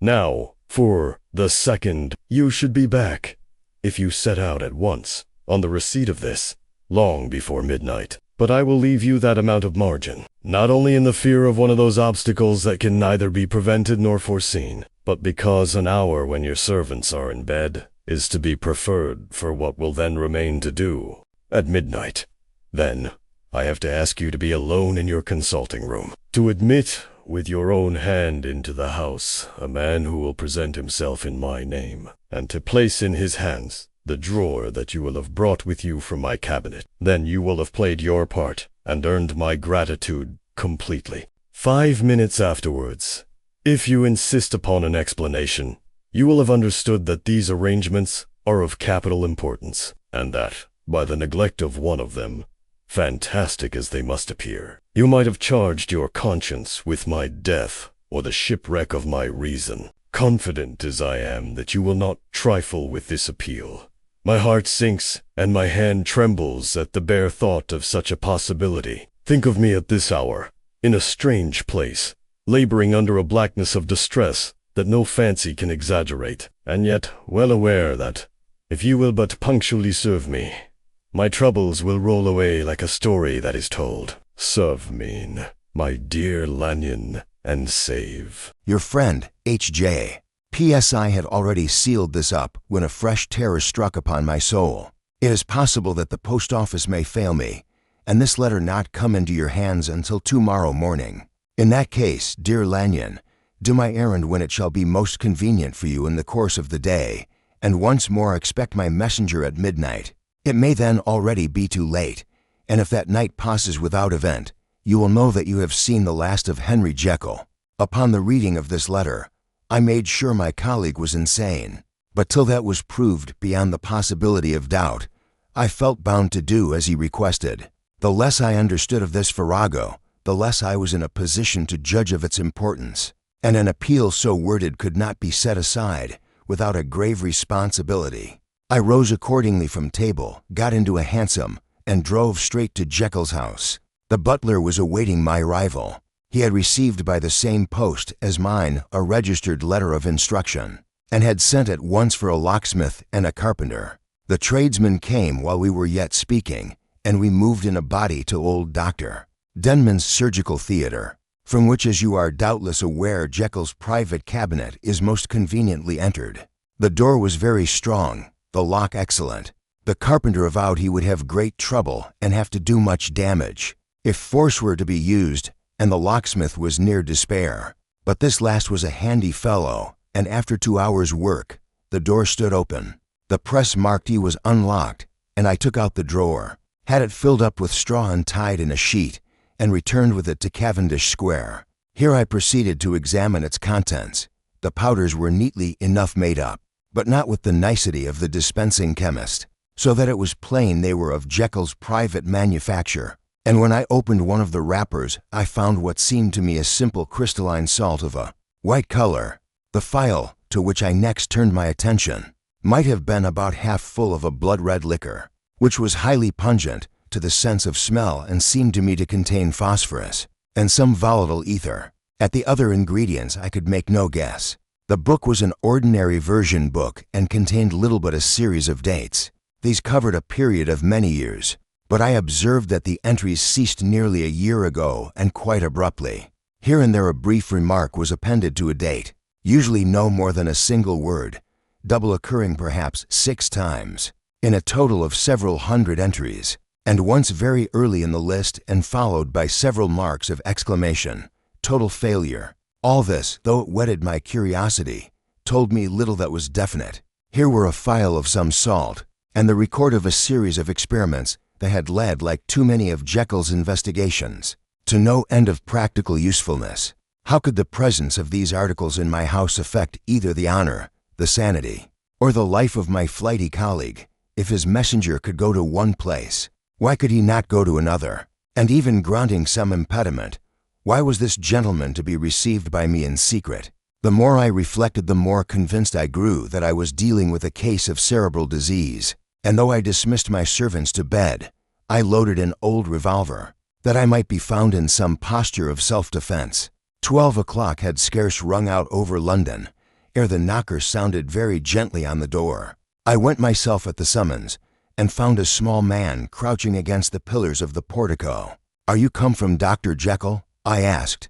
He told me yes by a constrained gesture, and when I had bidden him enter, he did not obey me without a searching backward glance into the darkness of the square. There was a policeman not far off, advancing with his bull's eye open, and at the sight, I thought my visitor started and made greater haste.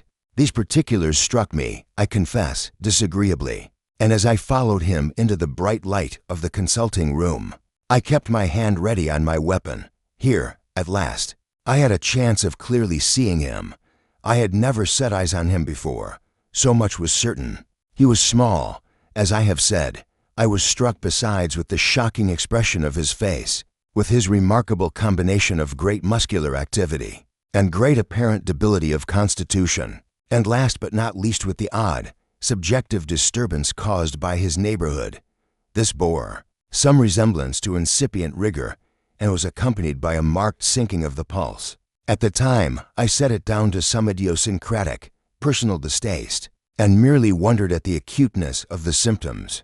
But I have since had reason to believe the cause to lie much deeper in the nature of man, and to turn on some nobler hinge than the principle of hatred. This person who had thus, from the first moment of his entrance, struck in me what I can only describe as a disgustful curiosity, was dressed in a fashion that would have made an ordinary person laughable. His clothes, that is to say, although they were of rich and sober fabric, were enormously too large for him in every measurement, the trousers hanging on his legs and rolled up to keep them from the ground, the waist of the coat below his haunches, and the collar sprawling wide upon his shoulders. Strange to relate, this ludicrous accoutrement was far from moving me to laughter.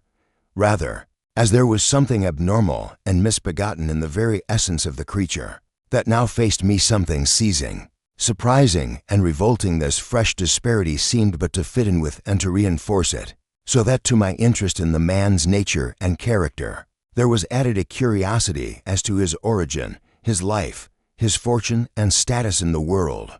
These observations, though they have taken so great a space to be set down in, were yet the work of a few seconds. My visitor was, indeed, on fire with sombre excitement. "Have you got it?" he cried. "Have you got it?"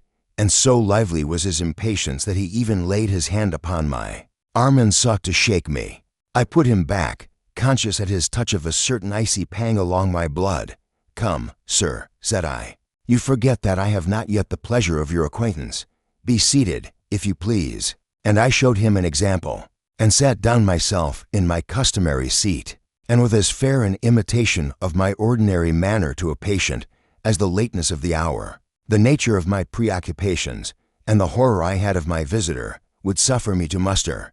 "I beg your pardon, Dr. Lanyon," he replied civilly enough. "What you say is very well founded, and my impatience has shown its heels to my politeness. I come here at the instance of your colleague, Dr. Henry Jekyll, on a piece of business of some moment." And I understood. He paused and put his hand to his throat, and I could see, in spite of his collected manner, that he was wrestling against the approaches of the hysteria. I understood a drawer. But here I took pity on my visitor's suspense, and some perhaps on my own growing curiosity. "There it is, sir," said I, pointing to the drawer, where it lay on the floor behind a table and still covered with the sheet. He sprang to it, and then paused and laid his hand upon his heart. I could hear his teeth grate with the convulsive action of his jaws, and his face was so ghastly to see that I grew alarmed both for his life and reason. "Compose yourself," said I. He turned a dreadful smile to me, and as if with the decision of despair, plucked away the sheet.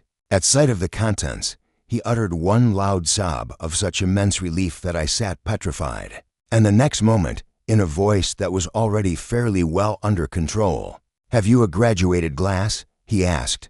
I rose from my place with something of an effort and gave him what he asked. He thanked me with a smiling nod, measured out a few minims of the red tincture, and added one of the powders. The mixture, which was at first of a reddish hue, began, in proportion as the crystals melted, to brighten in color, to effervesce audibly, and to throw off small fumes of vapor.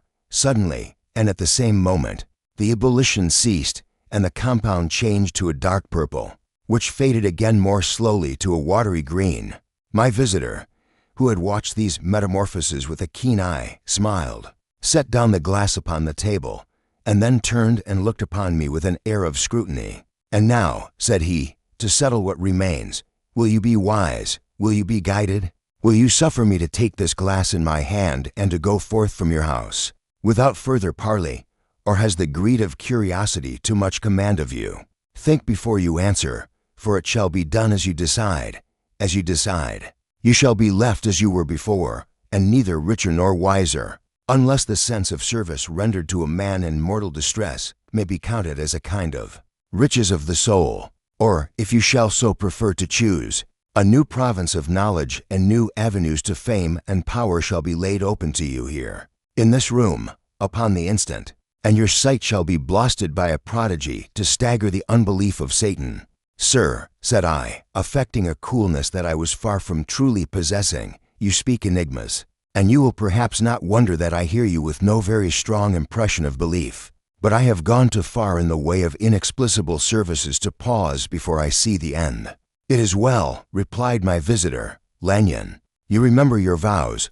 What follows is under the seal of our profession. And now, you who have so long been bound to the most narrow and material views, you who have denied the virtue of transcendental medicine, you who have derided your superiors, behold." He put the glass to his lips and drank at one gulp. A cry followed. He reeled, staggered, clutched at the table and held on, staring with injected eyes, gasping with open mouth. And as I looked there came, I thought, a change. He seemed to swell, his face became suddenly black, and the features seemed to melt and alter. And the next moment, I had sprung to my feet and leaped back against the wall, my arms raised to shield me from that prodigy, my mind submerged in terror. "Oh God!" I screamed, and "Oh God!" again and again, for there before my eyes, pale and shaken, and half fainting, and groping before him with his hands, like a man restored from death, there stood Henry Jekyll. What he told me in the next hour, I cannot bring my mind to set on paper. I saw what I saw. I heard what I heard, and my soul sickened at it. And yet now, when that sight has faded from my eyes, I ask myself if I believe it, and I cannot answer. My life is shaken to its roots. Sleep has left me. The deadliest terror sits by me at all hours of the day and night, and I feel that my days are numbered, and that I must die, and yet I shall die incredulous. As for the moral turpitude that man unveiled to me, even with tears of penitence, I cannot, even in memory, dwell on it without a start of horror. I will say but one thing, Utterson, and that if you can bring your mind to credit it will be more than enough. The creature who crept into my house that night was, on Jekyll's own confession, known by the name of Hyde and hunted for in every corner of the land as the murderer of Carew. Hasty Lanyon. Chapter 10. Henry Jekyll's full statement of the case. I was born in the year 18, to a large fortune, endowed besides with excellent parts, inclined by nature to industry, fond of the respect of the wise and good among my fellowmen, and thus, as might have been supposed, with every guarantee of an honorable and distinguished future. And indeed the worst of my faults was a certain impatient gaiety of disposition, such as has made the happiness of many, but such as I found it hard to reconcile with my imperious desire to carry my head high and wear a more than commonly grave countenance before the public. Hence it came about that I concealed my pleasures, and that when I reached years of reflection, and began to look round me and take stock of my progress and position in the world, I stood already committed to a profound duplicity of life. Many a man would have even blazoned such irregularities as I was guilty of, but from the high views that I had set before me, I regarded and hid them with an almost morbid sense of shame. It was thus rather the exacting nature of my aspiration than any particular degradation in my faults that made me what I was, and, with even a deeper trench than in the majority of men, severed in me those provinces of good and ill which divide and compound man's dual nature. In this case, I was driven to reflect deeply and inveterately on that hard law of life, which lies at the root of religion and is one of the most plentiful springs of distress. Though so profound a double dealer, I was in no sense a hypocrite. Both sides of me were in dead earnest. I was no more myself when I laid aside restraint and plunged in shame than when I labored, in the eye of day, at the furtherance of knowledge or the relief of sorrow and suffering. And it chanced that the direction of my scientific studies, which led wholly towards the mystic and the transcendental, reacted and shed a strong light on this consciousness of the perennial war among my members. With every day, and from both sides of my intelligence, the moral and the intellectual, I thus drew steadily nearer to that truth, by whose partial discovery I have been doomed to such a dreadful shipwreck, that man is not truly one, but truly two. I say two, because the state of my own knowledge does not pass beyond that point. Others will follow, others will outstrip me on the same lines, and I hazard the guess that man will be ultimately known for a mere polity of multifarious, incongruous and independent denizens. I, for my part, from the nature of my life, advanced infallibly in one direction and in one direction only. It was on the moral side, and in my own person, that I learned to recognize the thorough and primitive duality of man. I saw that, of the two natures that contended in the field of my consciousness, even if I could rightly be said to be either, it was only because I was radically both, and from an early date, even before the course of my scientific discoveries had begun to suggest the most naked possibility of such a miracle. I had learned to dwell with pleasure, as a beloved daydream, on the thought of the separation of these elements. If each, I told myself, could be housed in separate identities, life would be relieved of all that was unbearable. The unjust might go his way, delivered from the aspiration and remorse of his more upright twin, and the just could walk steadfastly and securely on his upward path, doing the good things in which he found his pleasure, and no longer exposed to disgrace and penitence by the hands of this extraneous evil. It was the curse of mankind that these incongruous faggots were thus bound together, that in the agonized womb of consciousness these polar twins should be continuously struggling. How, then, were they dissociated? I was so far in my reflections when, as I have said, a side light began to shine upon the subject from the laboratory table. I began to perceive more deeply than it has ever yet been stated the trembling immateriality, the mist-like transience, of this seemingly so solid body in which we walk attired. Certain agents I found to have the power to shake and pluck back that fleshly vestment, even as a wind might toss the curtains of a pavilion.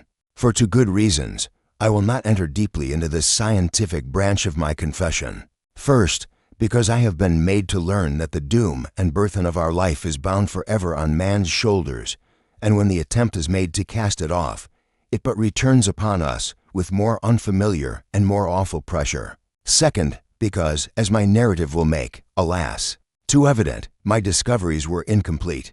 Enough, then, that I not only recognized my natural body from the mere aura and effulgence of certain of the powers that made up my spirit, but managed to compound a drug by which these powers should be dethroned from their supremacy, and a second form and countenance substituted, none the less natural to me because they were the expression, and bore the stamp, of lower elements in my soul.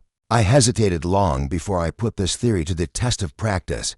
I knew well that I risked death, for any drug that so potently controlled and shook the very fortress of identity might, by the least scruple of an overdose or at the least inopportunity in the moment of exhibition, utterly blot out that immaterial tabernacle which I looked to it to change. But the temptation of a discovery so singular and profound at last overcame the suggestions of alarm. I had long since prepared my tincture.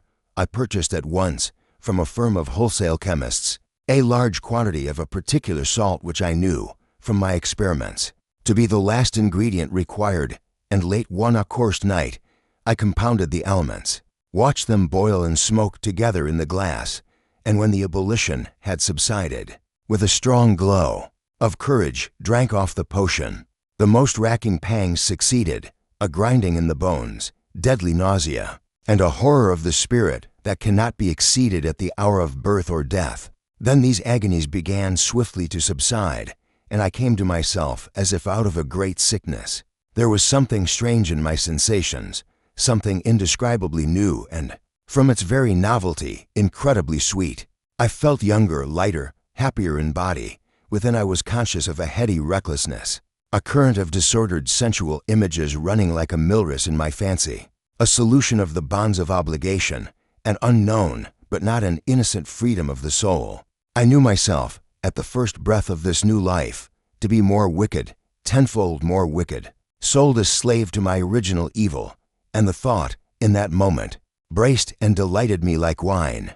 I stretched out my hands, exulting in the freshness of these sensations, and in the act, I was suddenly aware that I had lost in stature. There was no mirror, at that date, in my room. That which stands beside me as I write was brought there later on and for the very purpose of these transformations. The night, however, was far gone into the morning, black as it was nearly ripe for the conception of the day. The inmates of my house were locked in the most rigorous hours of slumber, and I determined, flushed as I was with hope and triumph, to venture in my new shape as far as to my bedroom. I crossed the yard, wherein the constellations looked down upon me. I could have thought, with wonder, the first creature of that sort that their unsleeping vigilance had yet disclosed to them. I stole through the corridors, a stranger in my own house, and coming to my room, I saw for the first time the appearance of Edward Hyde. I must here speak by theory alone, saying not that which I know, but that which I suppose to be most probable. The evil side of my nature, to which I had now transferred the stamping efficacy, was less robust and less developed than the good which I had just opposed. Again, in the course of my life, which had been, after all, 9/10 a life of effort, virtue, and control, it had been much less exercised and much less exhausted, and hence, as I think, it came about that Edward Hyde was so much smaller, slighter, and younger than Henry Jekyll, even as good shone upon the countenance of the one. Evil was written broadly and plainly on the face of the other. Evil besides which I must still believe to be the lethal side of man had left on that body an imprint of deformity and decay. And yet when I looked upon that ugly idol in the glass, I was conscious of no repugnance, rather of a leap of welcome. This, too, was myself. It seemed natural and human. In my eyes it bore a livelier image of the spirit. It seemed more express and single than the imperfect and divided countenance I had been hitherto accustomed to call mine. And in so far, I was doubtless right. I have observed that when I wore the semblance of Edward Hyde, none could come near to me at first without a visible misgiving of the flesh. This, as I take it, was because all human beings, as we meet them, are commingled out of good and evil, and Edward Hyde, alone in the ranks of mankind, was pure evil. I lingered but a moment at the mirror. The second and conclusive experiment had yet to be attempted. It yet remained to be seen if I had lost my identity beyond redemption, and must flee before daylight from a house that was no longer mine. And hurrying back to my cabinet, I once more prepared and drank the cup, once more suffered the pangs of dissolution, and came to myself once more with the character, the stature, and the face of Henry Jekyll. That night I had come to the fatal crossroads. Had I approached my discovery in a more noble spirit, had I risked the experiment while under the empire of generous or pious aspiration, all must have been otherwise, and from these agonies of death and birth, I had come forth an angel instead of a fiend. The drug had no discriminating action. It was neither diabolical nor divine. It but shook the doors of the prison house of my disposition, and like the captives of Philippi, that which stood within ran forth. At that time my virtue slumbered, my evil, kept awake by ambition, was alert and swift to seize the occasion, and the thing that was projected was Edward Hyde. Hence, although I had now to characters as well as to appearances, one was wholly evil, and the other was still the old Henry Jekyll, that incongruous compound of whose reformation and improvement I had already learned to despair. The movement was thus wholly toward the worse. Even at that time, I had not conquered my aversions to the dryness of a life of study. I would still be merrily disposed at times, and as my pleasures were to say the least undignified, and I was not only well known and highly considered, but growing towards the elderly man, this incoherency of my life was daily growing more unwelcome. It was on this side that my new power tempted me until I fell in slavery. I had but to drink the cup, to doff at once the body of the noted professor, and to assume, like a thick cloak, that of Edward Hyde. I smiled at the notion. It seemed to me at the time to be humorous, and I made my preparations with the most studious care. I took and furnished that house in Soho, to which Hyde was tracked by the police, and engaged as a housekeeper a creature whom I knew well to be silent and unscrupulous. On the other side, I announced to my servants that a Mr. Hyde whom I described was to have full liberty and power about my house in the square, and to parry mishaps, I even called and made myself a familiar object in my second character. I next drew up that will to which you so much objected, so that if anything befell me in the person of Dr. Jekyll, I could enter on that of Edward Hyde without pecuniary loss, and thus fortified, as I supposed, on every side, I began to profit by the strange immunities of my position. Men have before hired bravos to transact their crimes, while their own person and reputation sat under shelter. I was the first that ever did so for his pleasures. I was the first that could plod in the public eye with a load of genial respectability, and in a moment, like a schoolboy, strip off these lendings and spring headlong into the sea of liberty. But for me, in my impenetrable mantle, the safety was complete. Think of it, I did not even exist. Let me but escape into my laboratory door, give me but a second or two to mix and swallow the draught that I had always standing ready, and whatever he had done, Edward Hyde would pass away like the stain of breath upon a mirror, and there in his stead, quietly at home, trimming the midnight lamp in his study, a man who could afford to laugh at suspicion would be Henry Jekyll. The pleasures which I made haste to seek in my disguise were, as I have said, undignified.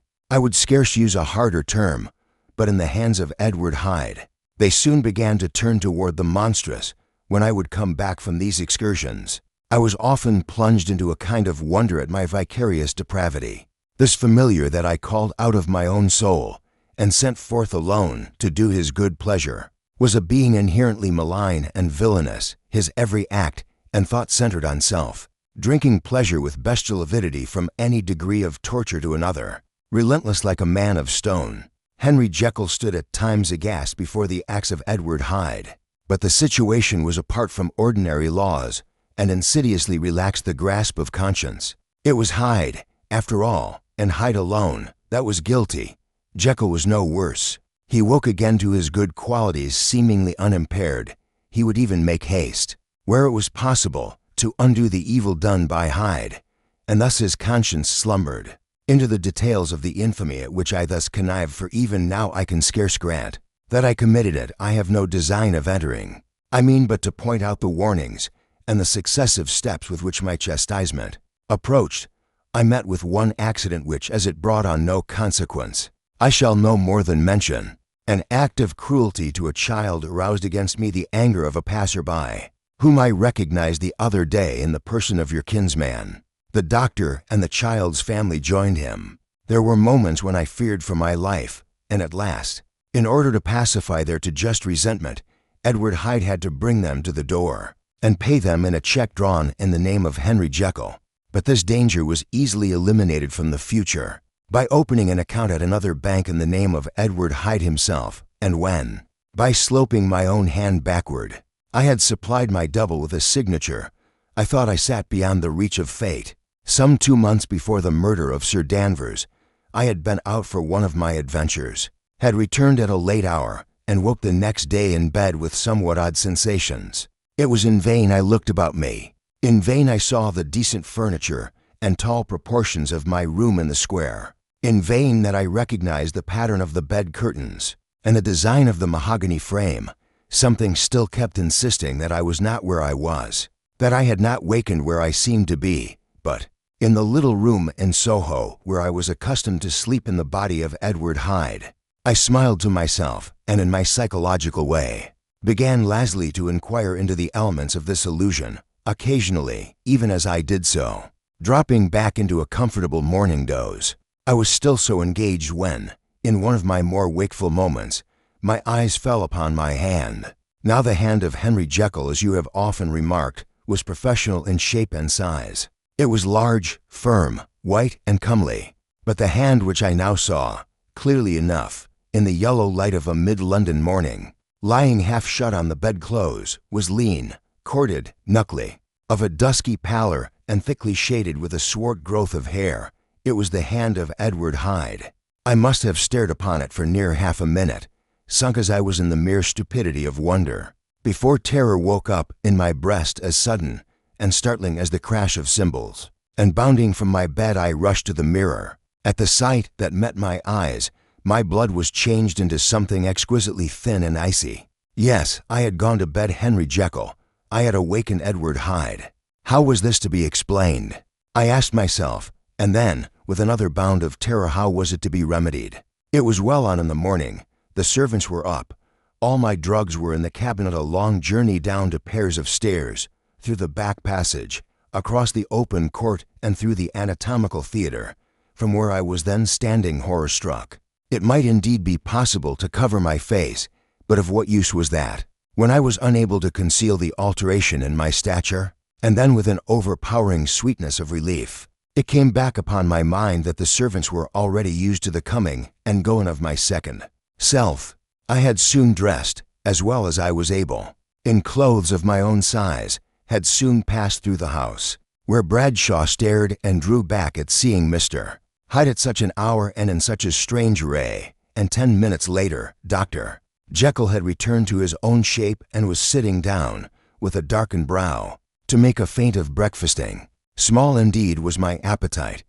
This inexplicable incident, this reversal of my previous experience, seemed, like the Babylonian finger on the wall, to be spelling out the letters of my judgment, and I began to reflect more seriously than ever before on the issues and possibilities of my double existence. That part of me which I had the power of projecting had lately been much exercised and nourished. It had seemed to me of late as though the body of Edward Hyde had grown in stature, as though when I wore that form I were conscious of a more generous tide of blood, and I began to spy a danger that, if this were much prolonged, the balance of my nature might be permanently overthrown, the power of voluntary change be forfeited, and the character of Edward Hyde become irrevocably mine. The power of the drug had not been always equally displayed. Once, very early in my career, it had totally failed me. Since then I had been obliged on more than one occasion to double, and once, with infinite risk of death, to treble the amount, and these rare uncertainties had cast hitherto the sole shadow on my contentment. Now, however, and in the light of that morning's accident, I was led to remark that whereas, in the beginning, the difficulty had been to throw off the body of Jekyll, it had of late gradually, but decidedly transferred itself to the other side. All things therefore seemed to point to this, that I was slowly losing hold of my original and better self, and becoming slowly incorporated with my second and worse. Between these two, I now felt I had to choose.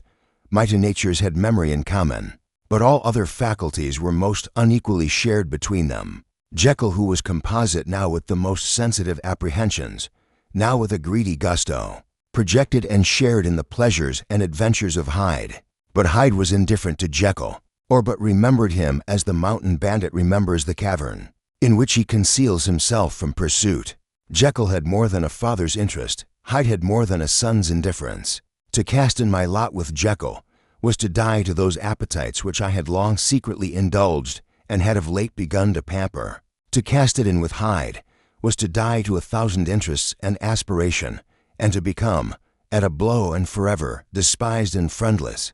The bargain might appear unequal, but there was still another consideration in the scales. For while Jekyll would suffer smartingly in the fires of abstinence, Hyde would be not even conscious of all that he had lost. Strange as my circumstances were, the terms of this debate are as old and commonplace as man. Much the same inducements and alarms cast the die for any tempted and trembling sinner, and it fell out with me, as it falls with so vast a majority of my fellows, that I chose the better part and was found wanting in the strength to keep to it. Yes, I preferred the elderly and discontented doctor, surrounded by friends and cherishing honest hopes, and bade a resolute farewell to the liberty, the comparative youth, the light step, leaping impulses and secret pleasures that I had enjoyed in the disguise of Hyde. I made this choice perhaps with some unconscious reservation, for I neither gave up the house in Soho, nor destroyed the clothes of Edward Hyde, which still lay ready in my cabinet. For 2 months. However, I was true to my determination. For 2 months, I led a life of such severity as I had never before attained to, and enjoyed the compensations of an approving conscience. But time began at last to obliterate the freshness of my alarm. The praises of conscience began to grow into a thing of course. I began to be tortured with throes and longings, as of Hyde struggling after freedom, and at last, in an hour of moral weakness, I once again compounded and swallowed the transforming draught. I do not suppose that, when a drunkard reasons with himself upon his vice, he is once out of 500 times affected by the dangers that he runs through his brutish physical insensibility. Neither had I, long as I had considered my position, made enough allowance for the complete moral insensitivity and insensate readiness to evil, which were the leading characters of Edward Hyde. Yet it was by these that I was punished. My devil had been long caged. He came out roaring. I was conscious, even when I took the draught, of a more unbridled, a more furious propensity to ill. It must have been this, I suppose, that stirred in my soul the tempest of impatience, with which I listened to the civilities of my unhappy victim. I declare, at least, before God, no man morally sane could have been guilty of that crime upon so pitiful a provocation, and that I struck in no more reasonable spirit than that in which a sick child may break a plaything. But I had voluntarily stripped myself of all those balancing instincts by which even the worst of us continues to walk with some degree of steadiness among temptations, and in my case, to be tempted, however slightly, was to fall. Instantly the spirit of hell awoke in me enraged. With a transport of glee, I mauled the unresisting body, tasting delight from every blow, and it was not till weariness had begun to succeed that I was suddenly, in the top fit of my delirium, struck through the heart by a cold thrill of terror. A mist dispersed, I saw my life to be forfeit, and fled from the scene of these excesses, at once glorying and trembling, my lust of evil gratified and stimulated, my love of life screwed to the topmost peg. I ran to the house in Soho, and to make assurance doubly sure destroyed my papers. Thence I set out through the lamplit streets, in the same divided ecstasy of mind, gloating on my crime, lightheadedly devising others in the future, and yet still hastening and still hearkening in my wake for the steps of the avenger. Hyde had a song upon his lips as he compounded the draught, and as he drank it, pledged the dead man. The pangs of transformation had not done tearing him before Henry Jekyll, with streaming tears of gratitude and remorse, had fallen upon his knees and lifted his clasped hands to God. The veil of self-indulgence was rent from head to foot. I saw my life as a whole. I followed it up from the days of childhood, when I had walked with my father's hand, and through the self-denying toils of my professional life, to arrive again and again, with the same sense of unreality, at the damned horrors of the evening. I could have screamed aloud.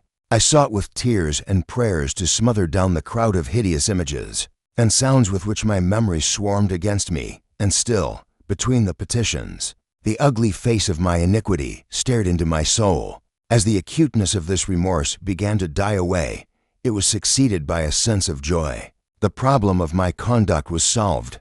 Hyde was thenceforth impossible, whether I would or not. I was now confined to the better part of my existence, and oh, how I rejoiced to think of it. With what willing humility I embraced anew the restrictions of natural life. With what sincere renunciation I locked the door by which I had so often gone and come, and ground the key under my heel. The next day came the news that the murder had not been overlooked, that the guilt of Hyde was patent to the world, and that the victim was a man high in public estimation. It was not only a crime, it had been a tragic folly. I think I was glad to know it. I think I was glad to have my better impulses thus buttressed and guarded by the terrors of the scaffold. Jekyll was now my city of refuge. Let but Hyde peep out an instant, and the hands of all men would be raised to take and slay him. I resolved in my future conduct to redeem the past, and I can say with honesty that my resolve was fruitful of some good. You know yourself how earnestly, in the last months of the last year, I labored to relieve suffering. You know that much was done for others, and that the days passed quietly, almost happily for myself. Nor can I truly say that I wearied of this beneficent and innocent life. I think instead that I daily enjoyed it more completely. But I was still cursed with my duality of purpose, and as the first edge of my penitence wore off, the lower side of me, so long indulged, so recently chained down, began to growl for license. Not that I dreamed of resuscitating Hyde. The bare idea of that would startle me to frenzy, no. It was in my own person that I was once more tempted to trifle with my conscience, and it was as an ordinary secret sinner that I at last fell before the assaults of temptation. There comes an end to all things. The most capacious measure is filled at last, and this brief condescension to my evil finally destroyed the balance of my soul. And yet I was not alarmed. The fall seemed natural, like a return to the old days before I had made my discovery. It was a fine, clear, January day, wet underfoot where the frost had melted, but cloudless overhead, and the Regent's Park was full of winter chirrupings and sweet with spring odors. I sat in the sun on a bench, the animal within me licking the chops of memory. The spiritual side a little drowsed, promising subsequent penitence, but not yet moved to begin. After all, I reflected, I was like my neighbors, and then I smiled, comparing myself with other men, comparing my active goodwill with the lazy cruelty of their neglect, and at the very moment of that vainglorious thought, a qualm came over me, a horrid nausea and the most deadly shuddering. These passed away and left me faint, and then as in its turn faintness subsided, I began to be aware of a change in the temper of my thoughts, a greater boldness, a contempt of danger, a solution of the bonds of obligation. I looked down, my clothes hung formlessly on my shrunken limbs. The hand that lay on my knee was corded and hairy. I was once more Edward Hyde. A moment before I had been safe of all men's respect, wealthy, beloved, the cloth laying for me in the dining room at home, And now I was the common quarry of mankind, hunted, houseless, a known murderer, thrall to the gallows. My reason wavered, but it did not fail me utterly. I have more than once observed that in my second character, my faculties seemed sharpened to a point, and my spirits more tensely elastic. Thus it came about that, where Jekyll perhaps might have succumbed, Hyde rose to the importance of the moment. My drugs were in one of the presses of my cabinet. How was I to reach them? That was the problem that, crushing my temples in my hands, I set myself to solve. The laboratory door I had closed. If I sought to enter by the house, my own servants would consign me to the gallows. I saw I must employ another hand, and thought of Lanyon. How was he to be reached? How persuaded? Supposing that I escaped capture in the streets, how was I to make my way into his presence? And how should I, an unknown and displeasing visitor, prevail on the famous physician to rifle the study of his colleague, Dr. Jekyll? Then I remembered that of my original character. One part remained to me. I could write my own hand, and once I had conceived that kindling spark, the way that I must follow became lighted up from end to end. Thereupon, I arranged my clothes as best I could, and summoning a passing hansom, drove to an hotel in Portland Street, the name of which I chanced to remember. At my appearance, which was indeed comical enough, however tragic a fate these garments covered, the driver could not conceal his mirth. I gnashed my teeth upon him with a gust of devilish fury, and the smile withered from his face, happily for him, yet more happily for myself. For in another instant I had certainly dragged him from his perch. At the inn, as I entered, I looked about me with so black a countenance as made the attendants tremble. Not a look did they exchange in my presence, but obsequiously took my orders, led me to a private room, and brought me wherewithal to write. Hyde, in danger of his life, was a creature new to me, shaken with inordinate anger, strung to the pitch of murder, lusting to inflict pain. Yet the creature was astute, mastered his fury with a great effort of the will, composed his two important letters, one to Lanyon and one to Poole, and that he might receive actual evidence of their being posted, sent them out with directions that they should be registered. Thenceforward, he sat all day over the fire in the private room, gnawing his nails. There he dined, sitting alone with his fears, the waiter visibly quailing before his eye, and thence, when the night was fully come, he set forth in the corner of a closed cab, and was driven to and fro about the streets of the city. I cannot say, that child of hell had nothing human, nothing lived in him but fear and hatred. And when at last, thinking the driver had begun to grow suspicious, he discharged the cab and ventured on foot, attired in his misfitting clothes, an object marked out for observation, into the midst of the nocturnal passengers. These debased passions raged within him like a tempest. He walked fast, hunted by his fears, chattering to himself, skulking through the less frequented thoroughfares, counting the minutes that still divided him from midnight. Once a woman spoke to him, offering, I think, a box of lights. He smote her in the face, and she fled. When I came to myself at Lanyon's, the horror of my old friend perhaps affected me somewhat. I do not know. It was at least but a drop in the sea to the abhorrence with which I looked back upon these hours. A change had come over me. It was no longer the fear of the gallows. It was the horror of being Hyde that racked me. I received Lanyon's condemnation partly in a dream. It was partly in a dream that I came home to my own house and got into bed. I slept after the prostration of the day, with a stringent and profound slumber which not even the nightmares that wrung me could avail to break. I awoke in the morning shaken, weakened, but refreshed. I still hated and feared the thought of the brute that slept within me, and I had not, of course, forgotten the appalling dangers of the day before. But I was once more at home, in my own house and close to my drugs, and gratitude for my escape shone so strong in my soul that it almost rivaled the brightness of hope. I was stepping leisurely across the court after breakfast, drinking the chill of the air with pleasure, when I was seized again with those indescribable sensations that heralded the change, and I had but the time to gain the shelter of my cabinet before I was once again raging and freezing with the passions of Hyde. It took on this occasion a double dose to recall me to myself, and alas, 6 hours after, as I sat looking sadly in the fire, the pangs returned, and the drug had to be re-administered. In short, from that day forth it seemed only by a great effort as of gymnastics, and only under the immediate stimulation of the drug, that I was able to wear the countenance of Jekyll. At all hours of the day and night, I would be taken with the premonitory shudder. Above all, if I slept, or even dozed for a moment in my chair, it was always as Hyde that I awakened, under the strain of this continually impending doom, and by the sleeplessness to which I now condemned myself, even beyond what I had thought possible to man, I became, in my own person, a creature eaten up and emptied by fever, languidly weak both in body and mind, and solely occupied by one thought, the horror of my other self. But when I slept, or when the virtue of the medicine wore off, I would leap almost without transition, for the pangs of transformation grew daily less marked, into the possession of a fancy brimming with images of terror, a soul boiling with causeless hatreds, and a body that seemed not strong enough to contain the raging energies of life. The powers of Hyde seemed to have grown with the sickliness of Jekyll, and certainly the hate that now divided them was equal on each side. With Jekyll, it was a thing of vital instinct. He had now seen the full deformity of that creature that shared with him some of the phenomena of consciousness, and was co-heir with him to death, and beyond these links of community, which in themselves made the most poignant part of his distress, he thought of Hyde, for all of his energy of life, as of something not only hellish but inorganic.